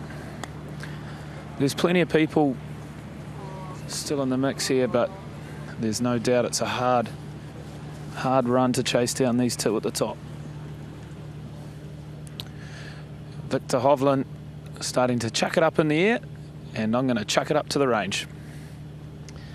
I think that he doesn't really need to hit any shots, you know. I think he'd be ready to go now, virtually. Yeah, it's interesting, this. One of the things you have to remember, like, and similar to Suzanne Pedersen, so I had some coaching time with Suzanne. Suzanne's entire short game when she was little was off mats, right? Off mats indoors. So for Viktor, he does not have a natural short game. And I think that there'll be a time when that shows up. That's a good point, actually, you make there. No, they've got so much snow, haven't they? Yeah, they do it all in a dome, so they hit all their chip shots on a mat where it's teed up like that. And then, you know, with Suzanne and with Viktor, they can't find a good lie. They can't find a lie where it looks as though the ball's in the right place. So, you know, you can have a kind of a shut to open steep. So here we go. A man who didn't finish how he wanted. Cam Young, I think, again, you know, it's like it's a very distinctive rhythm, isn't it? Like, really, really steep and high and slow, almost a stop, and then he just kind of like drags it through shallow. And again, a couple of really poor tee shots, really poor chip shots from him, almost bad shot selections, you know. If you feel like, I'll just take my lobber, my 60 degree, but you play links golf where the ball sits down. How can I keep this on the ground? The chip shot that he had on 18 where he kind of drop kicked it in there, that's something, you know, you would never have seen. Nick Faldo would never ever have had that ball up in the air. That would have been on the ground. So with a lob up and everything kind of stops, and then, man, when it restarts with those hips, it really keeps going. So super impressive player, a young player who has done everything but win. See that long, lazy backswing, super high. Then he's kind of trying to shallow that off. But you see, we'll watch this here. He just pauses a little bit on the backswing. I don't know whether we're going to see a full length here. There it is. Yeah. That would be, that's au naturel, isn't it? I mean, that's from the start. Yeah, you would think so. I mean, it was interesting, you know, like the Hideki Matsuyama. Hideki Matsuyama was actually a drill, so Hideki's old swing was really fast in transition, so he had a drill which he was given, which was to really kind of pause it, and so he practiced it so much that he actually became his golf swing. So it'd be interesting to see Cam's eyes just heading across to the TopTracer. He's watching what you are watching. The carry, the ball speed. Ball speed's crucial. He's also looking at launch, so that's a lower launch than normal. Here we go. So let's load him up, and we will leave him with his thoughts. And there is only one main man, and I think that's your guy. So this is with the 3-wood. Going to be looking for something around a 175 ball speed with this. That's off a tee. That is beautiful, isn't it? That is just beautiful. 179 ball speed. That's the full height. That's no nudging down, no manipulating the launch for the strong winds. And when you like to have that just as a weapon, just a little fairway finder. So how far did you pitch that? I just clipped it off. Pitched 291, rolled out to 320. What, 3-wood? Yeah, 3-wood. Yeah, call it a bit necky, just out the neck of the club. It's just a little, it's just a nudge down the right wing, isn't it? Which is what you're going to need over the first holes.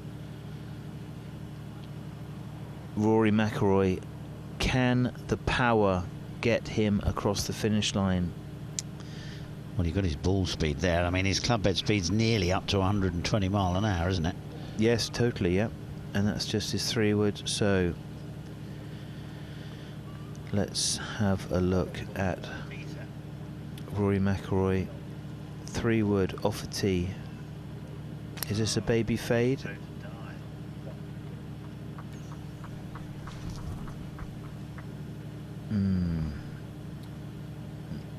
Okay. Imagine he was on the 18th, the 72nd hole. Where would you hit it? I mean, he's hit two irons on the green. Amazing. Fairway like a runway. There you see it. There will be, at some point during the day, some seriously dramatic scenes, and for someone, the rise to the status of golf legend. There's the baby fade. That's the shot he's looking for.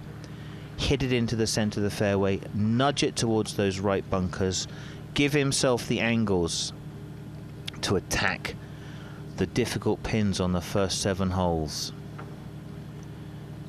I mean, if he has a hot start, he could end this. But it was Hovland who started off fast, and Rory who had to respond.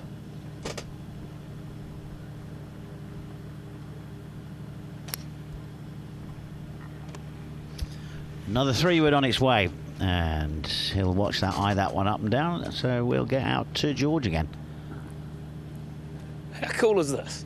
How cool is this? We're on the practice range. We're right in the back pockets of the best golfers in the world. The blood's starting to pump. Things are getting tense.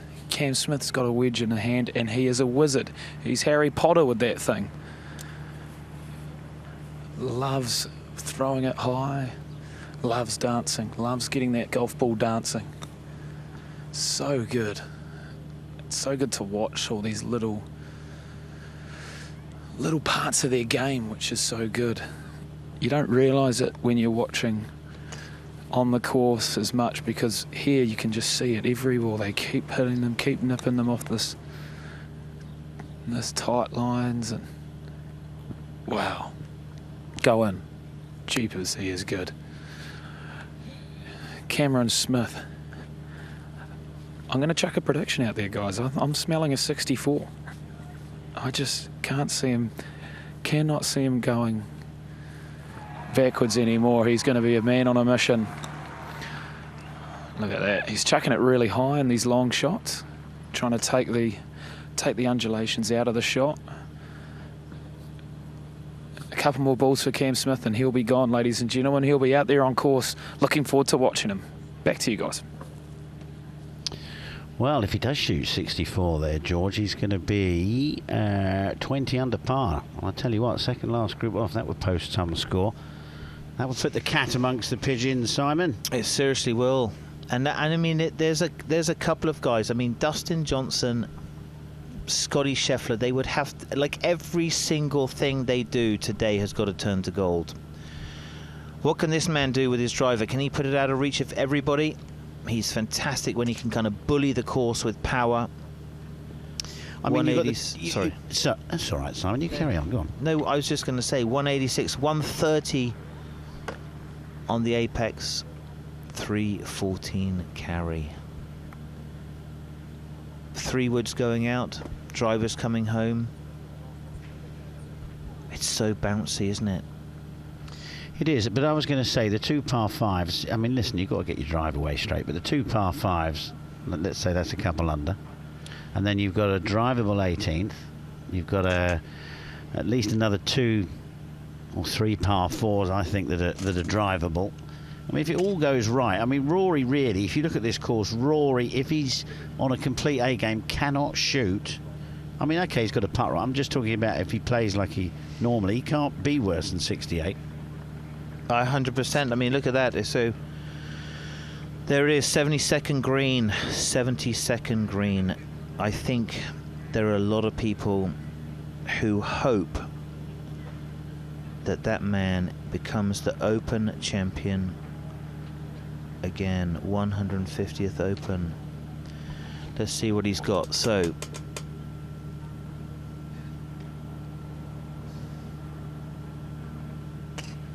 I mean, that is properly hit, isn't it? Just the balance and the speed. I mean, that's a ground-to-ground missile is what that is. And there's just so many gears. 307 carry, 325 total. Have some of that, lads. Well, glove coming off, that means one thing. He's going to leave the range soon. He might just hit a couple of chips. No. He's off. Anyway, let's get down to Di. You've done a lot of hard work there this week. You've done very well. Not easy to hear you, Richard, but I have done a lot of hard work. So is this man walking. Good luck, Rory. Hope you play well on our right-hand side. We got a smile, Pete. We got a smile. Oh, why wouldn't you be happy?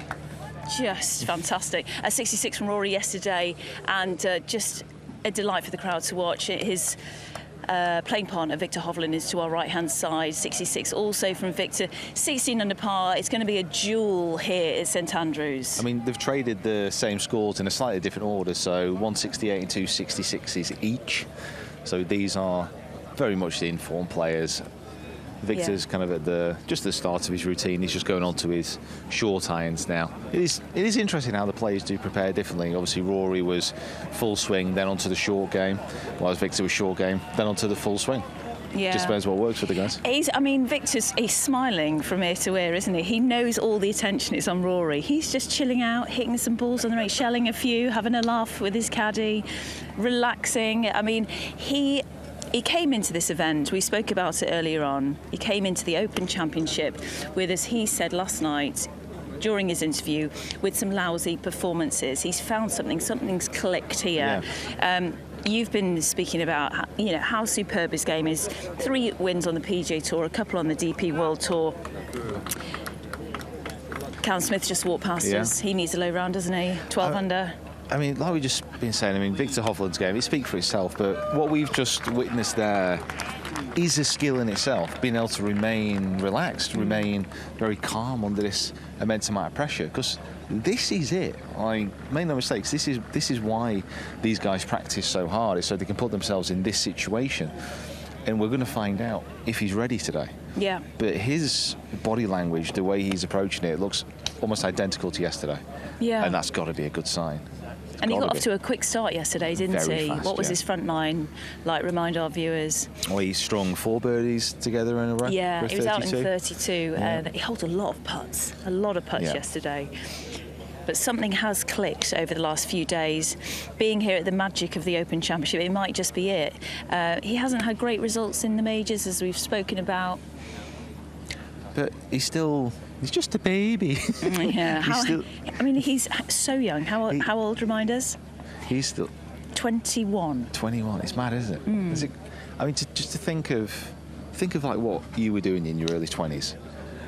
And just imagine yourself being thrust into this situation. Yeah. I wouldn't have left the hotel room this morning. I'd have been absolutely petrified. To cope with the nerves, the emotion, the strain of having to deal with the weight of expectation on your shoulders. Yeah.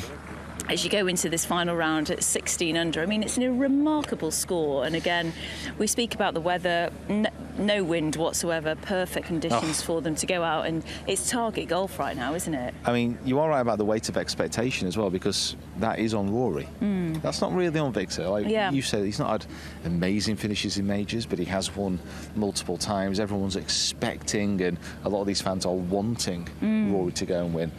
And that could play in Victor's favour. What impresses you most about his game? We've said it, like I said, I've been on the range a few times now. His putting is fantastic. Yep. His iron play is stunning. Yeah. Just the way that he strikes it, the way that he covers the ball coming through impact, he keeps his chest over the ball and just absolutely fizzes the irons. They just sound so good. College in America, and all his teams say that, you know, he has this technical warm-up routine. It's very precise, like a lot of the players, but he sticks to the format. All these guys, they want to stay in the process, don't they? Not get ahead of themselves, not thinking too far ahead, take one shot at a time. I was listening to Sir Nick Faldo in commentary yesterday. He said him and Fan, they always had a plan for every single shot. Can't think about the one before, can't think about the one after. It has to be, you have to be completely in the moment, don't you? Absolutely. I mean, he'll have planned this round out in his mind. He'd have gone through it all last night. And as far as he's concerned, hopefully he's just going to be able to execute. Absolutely. OK, let's head to George. He's with Rory. Over to you, George. What I've noticed about Rory McIlroy this week is that he comes back to the exact same spot in the chipping area. All these divots are pretty much his from the last few days. This is most likely because he likes those 3 pins on the right. 3 very different distances, 3 very different shots, and he's working his way around. So he started at the front right, now he's gone middle right, then long right. Now he's at long left, a bit lower on that one.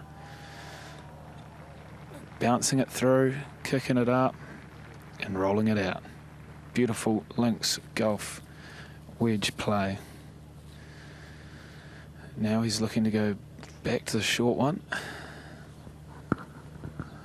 Wizardry. And now he makes his way over to the bunker, and we talked about it yesterday. Come with me and watch how open this club face gets in the bunker and really splashes it out. And after yesterday's drama on 10, there's probably a reason why that went in. It's because of this practice here. How exciting was that? We could hear the roars from all over the course. If Rory goes on to win this Open Championship, that bunker shot in 10 will go down in history. Will we see a moment like that today? Will we hear the Rory roars echo through St Andrews Old Course?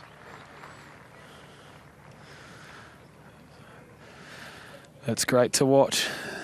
It's great to see him splash them out, and that one nearly went in as well, but Rory's looking good down here, guys.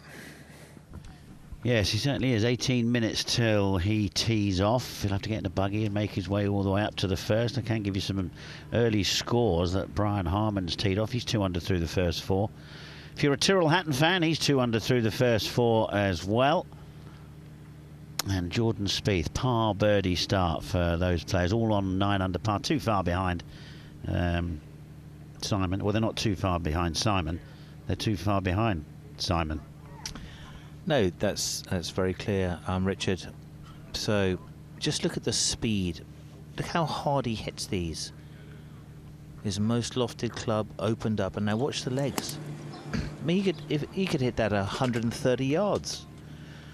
So McIlroy has got control over his game at the moment, and now it's all about control over your nerves, as it always comes down to on the major events.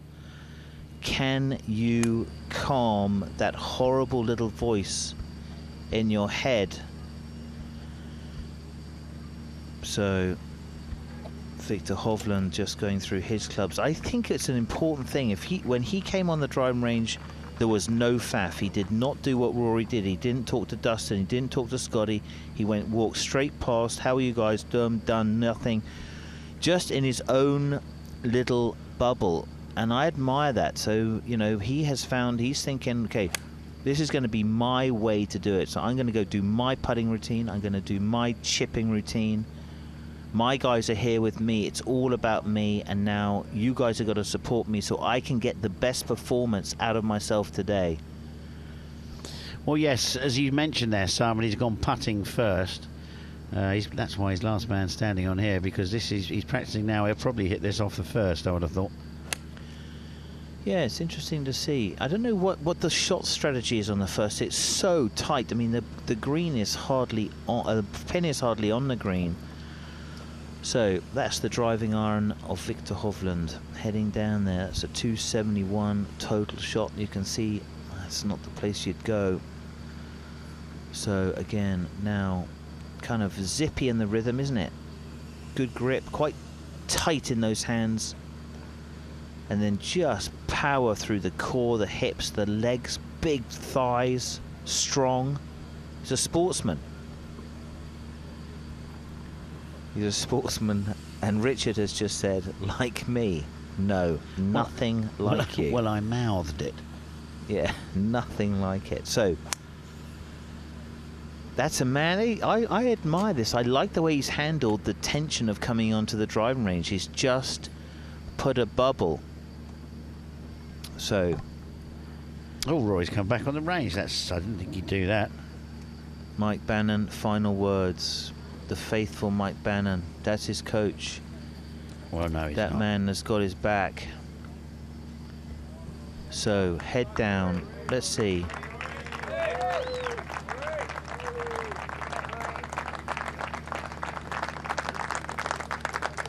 Okay.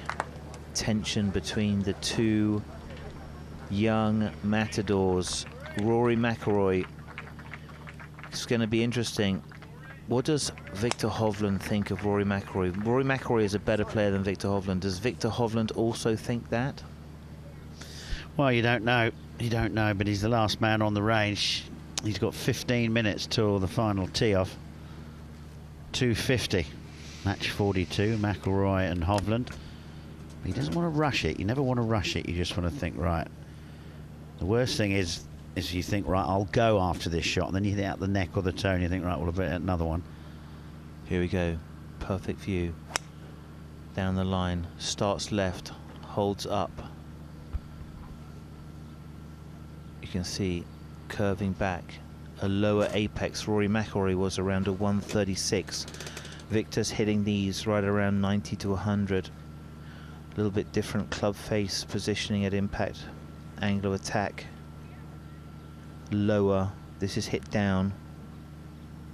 Aims right, hits to the left. What you don't want to do is get too open to the target, trying to fade it, because then you have to aim, almost hit to the right, and then you get under it, then you double cross it. That's a disaster. So here we go. If Viktor was on the 18th green, 18th tee, I'm sorry, that is where that tee shot would have gone. That would have given him an angle. Viktor's been going up the right side of 18. See what he's got for us. The Hovland practice session is over. The next shot is going to be the first shot of the 4th round of the 150th Open Championship here at St Andrews. You did that very well. Very nice there, Simon. It's true. Look, it's all emptying now. A little few hand claps. You really won't get too many players coming back out on the range. It's the last day of the Open. Most of them will pack up and go somewhere else, move on. Some may stay behind and watch. But it's, as I say, it's gone a little bit quiet now on the range. Most of the players left. But it is going to be an epic afternoon between McIlroy and Hovland.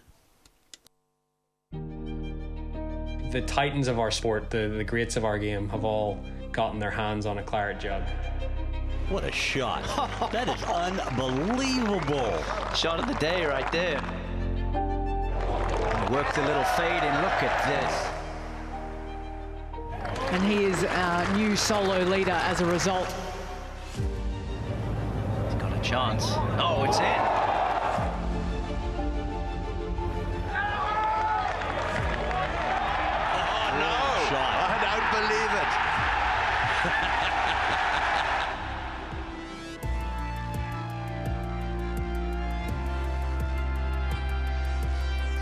we are going to have a sensational day's golf tomorrow on the old course.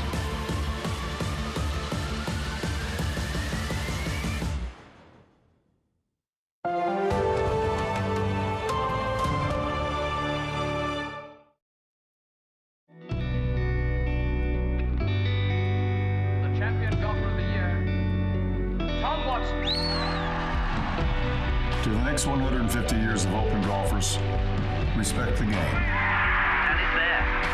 Watson has this desperately difficult third shot to play. These links courses have been around long before you were born, and will be here long after you're gone. But don't get mad at the wind, the rough, or the bounces. You're in the hands of Mother Nature, after all.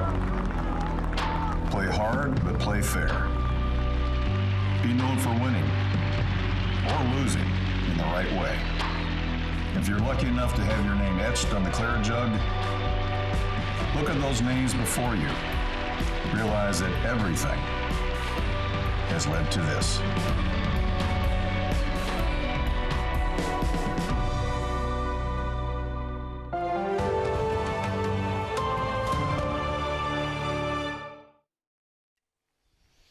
Well, it's all quieting down now live at the range. It's been a great, we've been on here since Monday.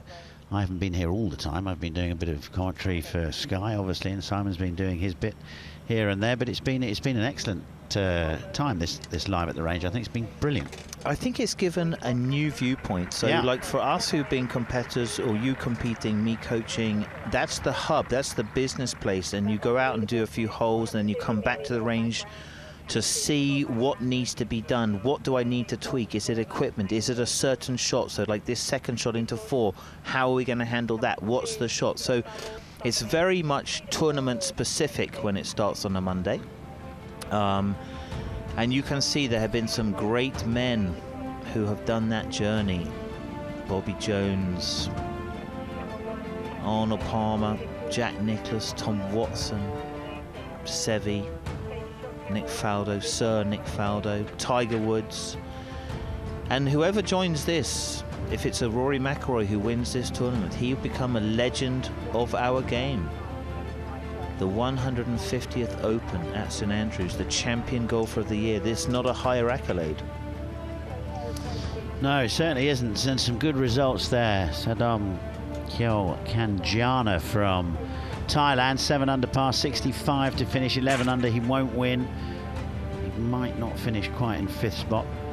It'll be a little bit lower than that, but it's been a great week for him. Fleetwood off to a good start, 1 under through 1. Nice birdie at the first hole for Fleetwood. Dustin Johnson just getting off to a par start. Xander Schauffele through 12 holes. He's 4 under par. It's a good day for Schauffele. He's had 1 drop shot in there. He's had 5 birdies. He's making his way down the 13th right now. And Finau and Connors, they'd be happy with their week's work. Right now just inside the top 20. Won't be too far off just inside the top 20 there. But if 20 under happens to be the leading score, then you're looking at level 67s. Yeah, it's fantastic scoring. The major influence, I mean, it's been very, very firm conditions. The fairways are definitely firmer, but the wind, which is we expect the wind, it has not played a part. No, it hasn't. The jigger in, I think, may have played a part here, and it may well have played a part for George. I don't know. I don't know whether he's in there or whether he's short of it. I don't know. Where are you, George? So here we go. The big journey to the first tee. Rory McIlroy looking to claim his 2nd Claret Jug. Can he do it here at the 150th Open? Yes, he can. Time to jump on for the ride. Let's take him on down.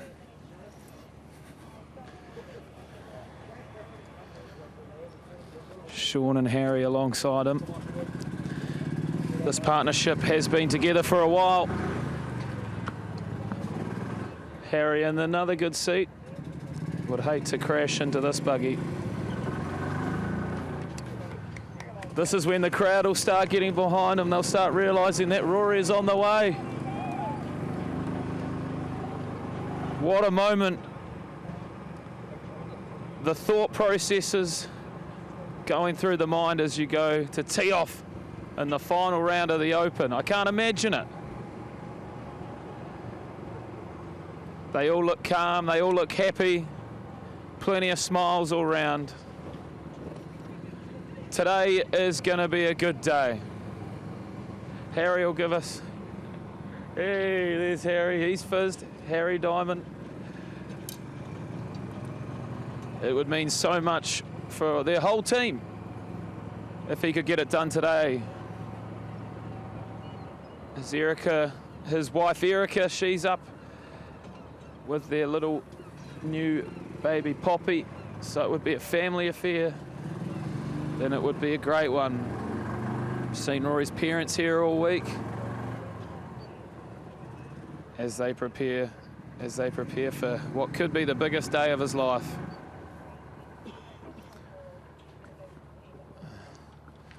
And this is when things really start heating up. The hustle and bustle around this first green is about to fly. Everyone's ready for Rory.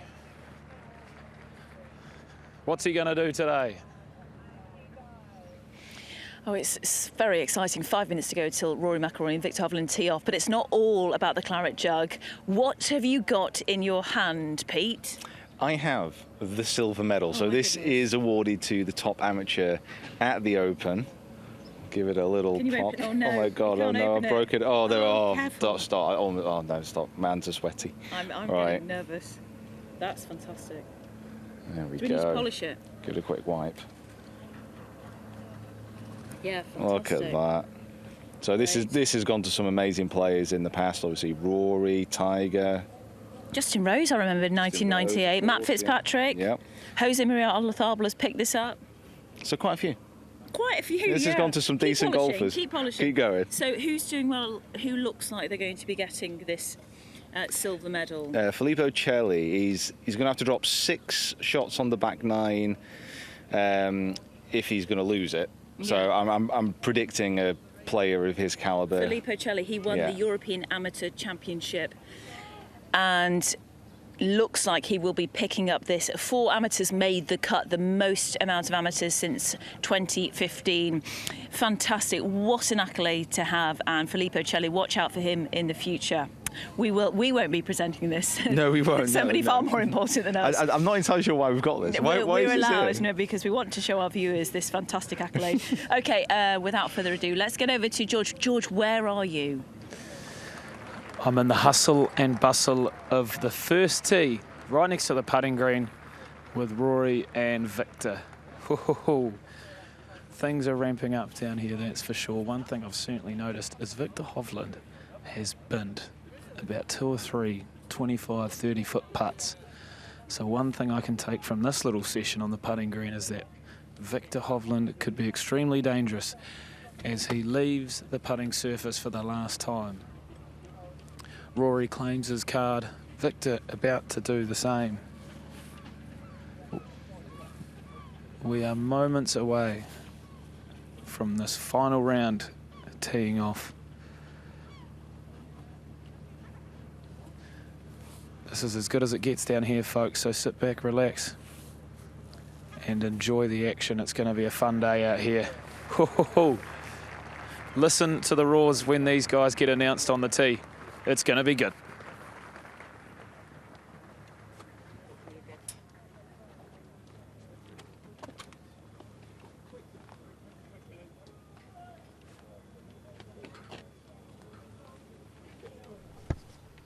So the scene is now set.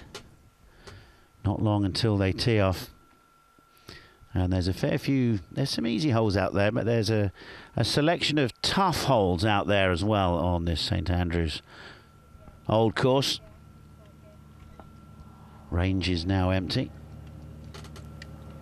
Little few grey scudders coming across. They did say the sun was going to come out.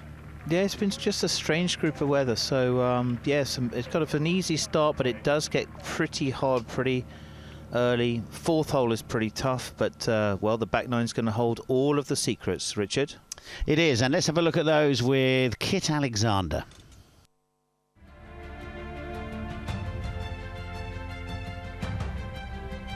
The second par 3 on the course is arguably one of the toughest greens in world golf, with severe slopes from left to right and a prevailing wind from the left as well.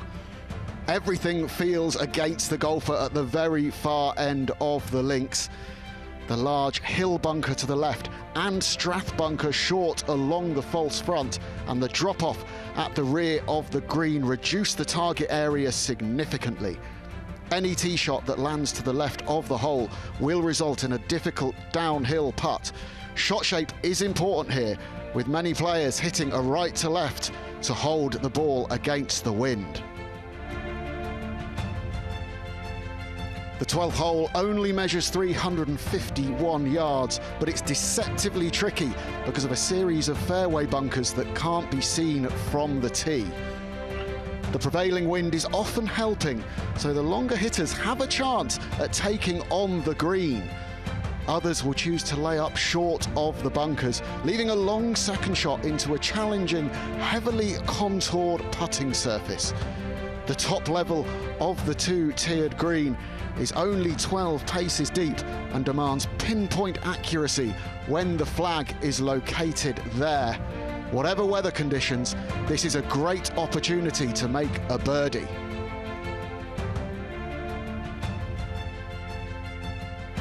The 13th hole measures 465 yards. The treacherous coffin bunkers await the tee shot with the prevailing wind out of the right. Once again, the strategy depends on hole location. If it's on the left or the middle of the green, a drive down the 13th fairway is appropriate. When the flag is on the right, the longer hitters may choose to go down the 6th fairway, over or left of the coffin bunkers.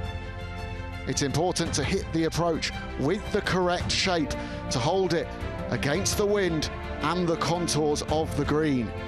That can be the difference between a birdie chance or a very real danger of a 3-putt on one of the largest greens in the world at 98 yards deep. There's only one option from the 14th tee, right of the birdies and left of the out of bounds, which runs down the right-hand side of the hole. If you're long enough, you can have a crack at the green over hell bunker and a cunning pot bunker named pulpit. If you need to lay up, it's often best to go down the 5th hole. The prevailing wind out of the right and helping will mean approaching the green from the left will allow the golfer to stall the ball in the air against the wind. Approaching from the right with that helping wind and a green that throws the ball to the left could leave a really tough chip.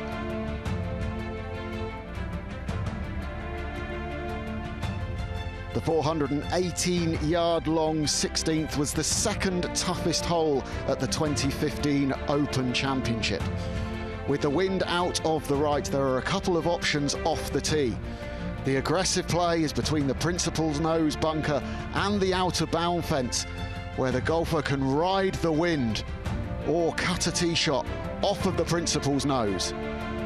Deacon Syme's bunker also comes into play a little further up if you choose to take that aggressive line. It's small, but it's penal. The safer option is left up the 3rd fairway, which leaves a second shot into that prevailing wind to a green with a steep rise at the front. Controlling that approach to get the ball landing on the flat of the top is absolutely vital.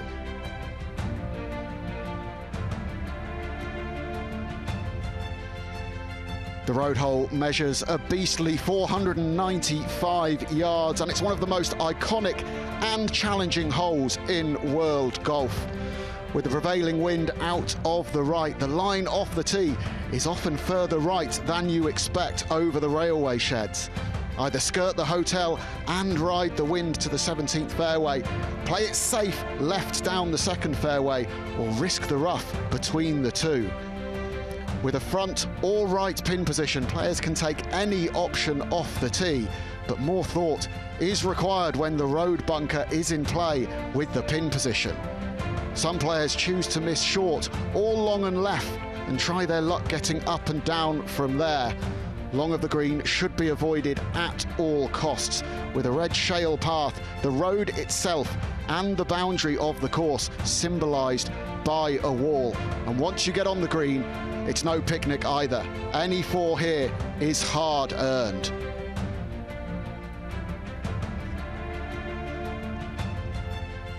The final hole at the Old Course features one of the widest fairways and most famous views in golf. Players can choose to go for the green or lay up off the tee, far enough back to control spin with the approach. A front hole location requires care, as the player will not want to be too close to the green with a difficult pitch, chip or putt through the Valley of Sin. The green slopes from back right to front left and gives you a great chance to finish with a birdie.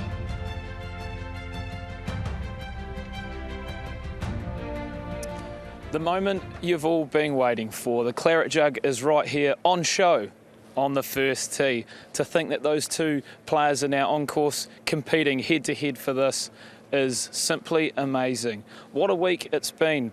Wall-to-wall coverage throughout it, and it all leads to this. The 150th Open. I feel very lucky to stand here, a full crowd. The atmosphere is simply electric. There's so many stories to tell from this great week, but at the end of it all, this one is the crucial moment. Which story will it be? Viktor Hovland of Norway or Rory McIlroy of Northern Ireland? 150 Open Championships have come, but this one feels different. It's been a real pleasure to be able to bring you the coverage from behind the scenes. I hope you've enjoyed the week with us. It's game time, ladies and gentlemen. Enjoy the action. Thanks very much, George. I'm here with Pete, and Pete, my goodness, there is no one here at the range. We are the only people here. If Pete or cameraman, if Kevin or cameraman, call me whatever you want right now.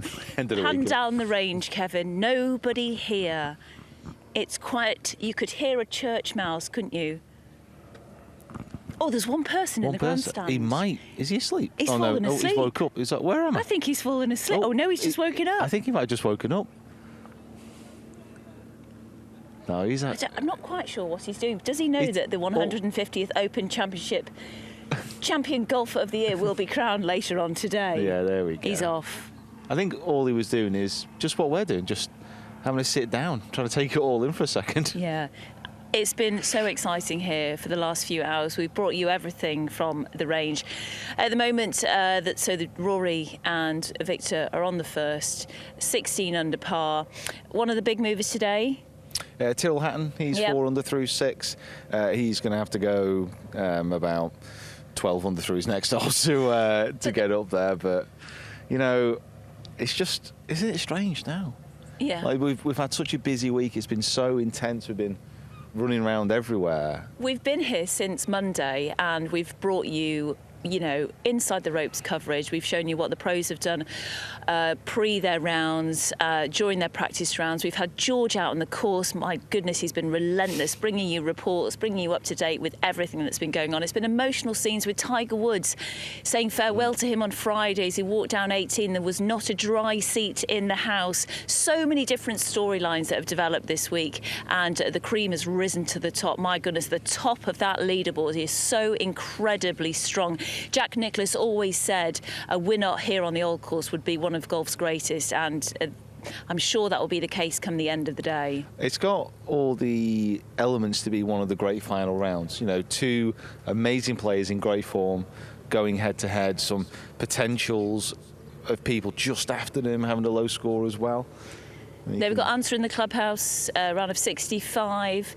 Yeah, so players have got up to 11 under par, 16 under leads. The story will unfold today. Scotty Scheffler and Dustin Johnson, DJ 11 under. We just heard a massive cheer, didn't we, from one of the grandstands on the second. This is great. I love this kind of atmosphere now. It's amazing. The roars are going to be rolling in from across the course. You're going to be wondering who's going to win. That birdie. Who is going to win and lift the Claret Jug come the end of the day? Not a mic drop, a mic place. We're off. We'll see you next time. Wonderful smiley, busy open zone here. Tommy Fleetwood is leading the charge. So this year, the Open has made a little area for players only. Obviously, I'm breaking the rules a little bit here, but come on in. Now, this part is to come in and relax. We're here with HSBC golf routes. Rory! Rory! So that's fashion, apparently. Tiger Woods is about to tee off at the 150th Open Championship. He was coming along and then they went, oh, and then he put the bag down, he went, way, because he knew Tiger was going to be here. There you go. Nice. Good shot.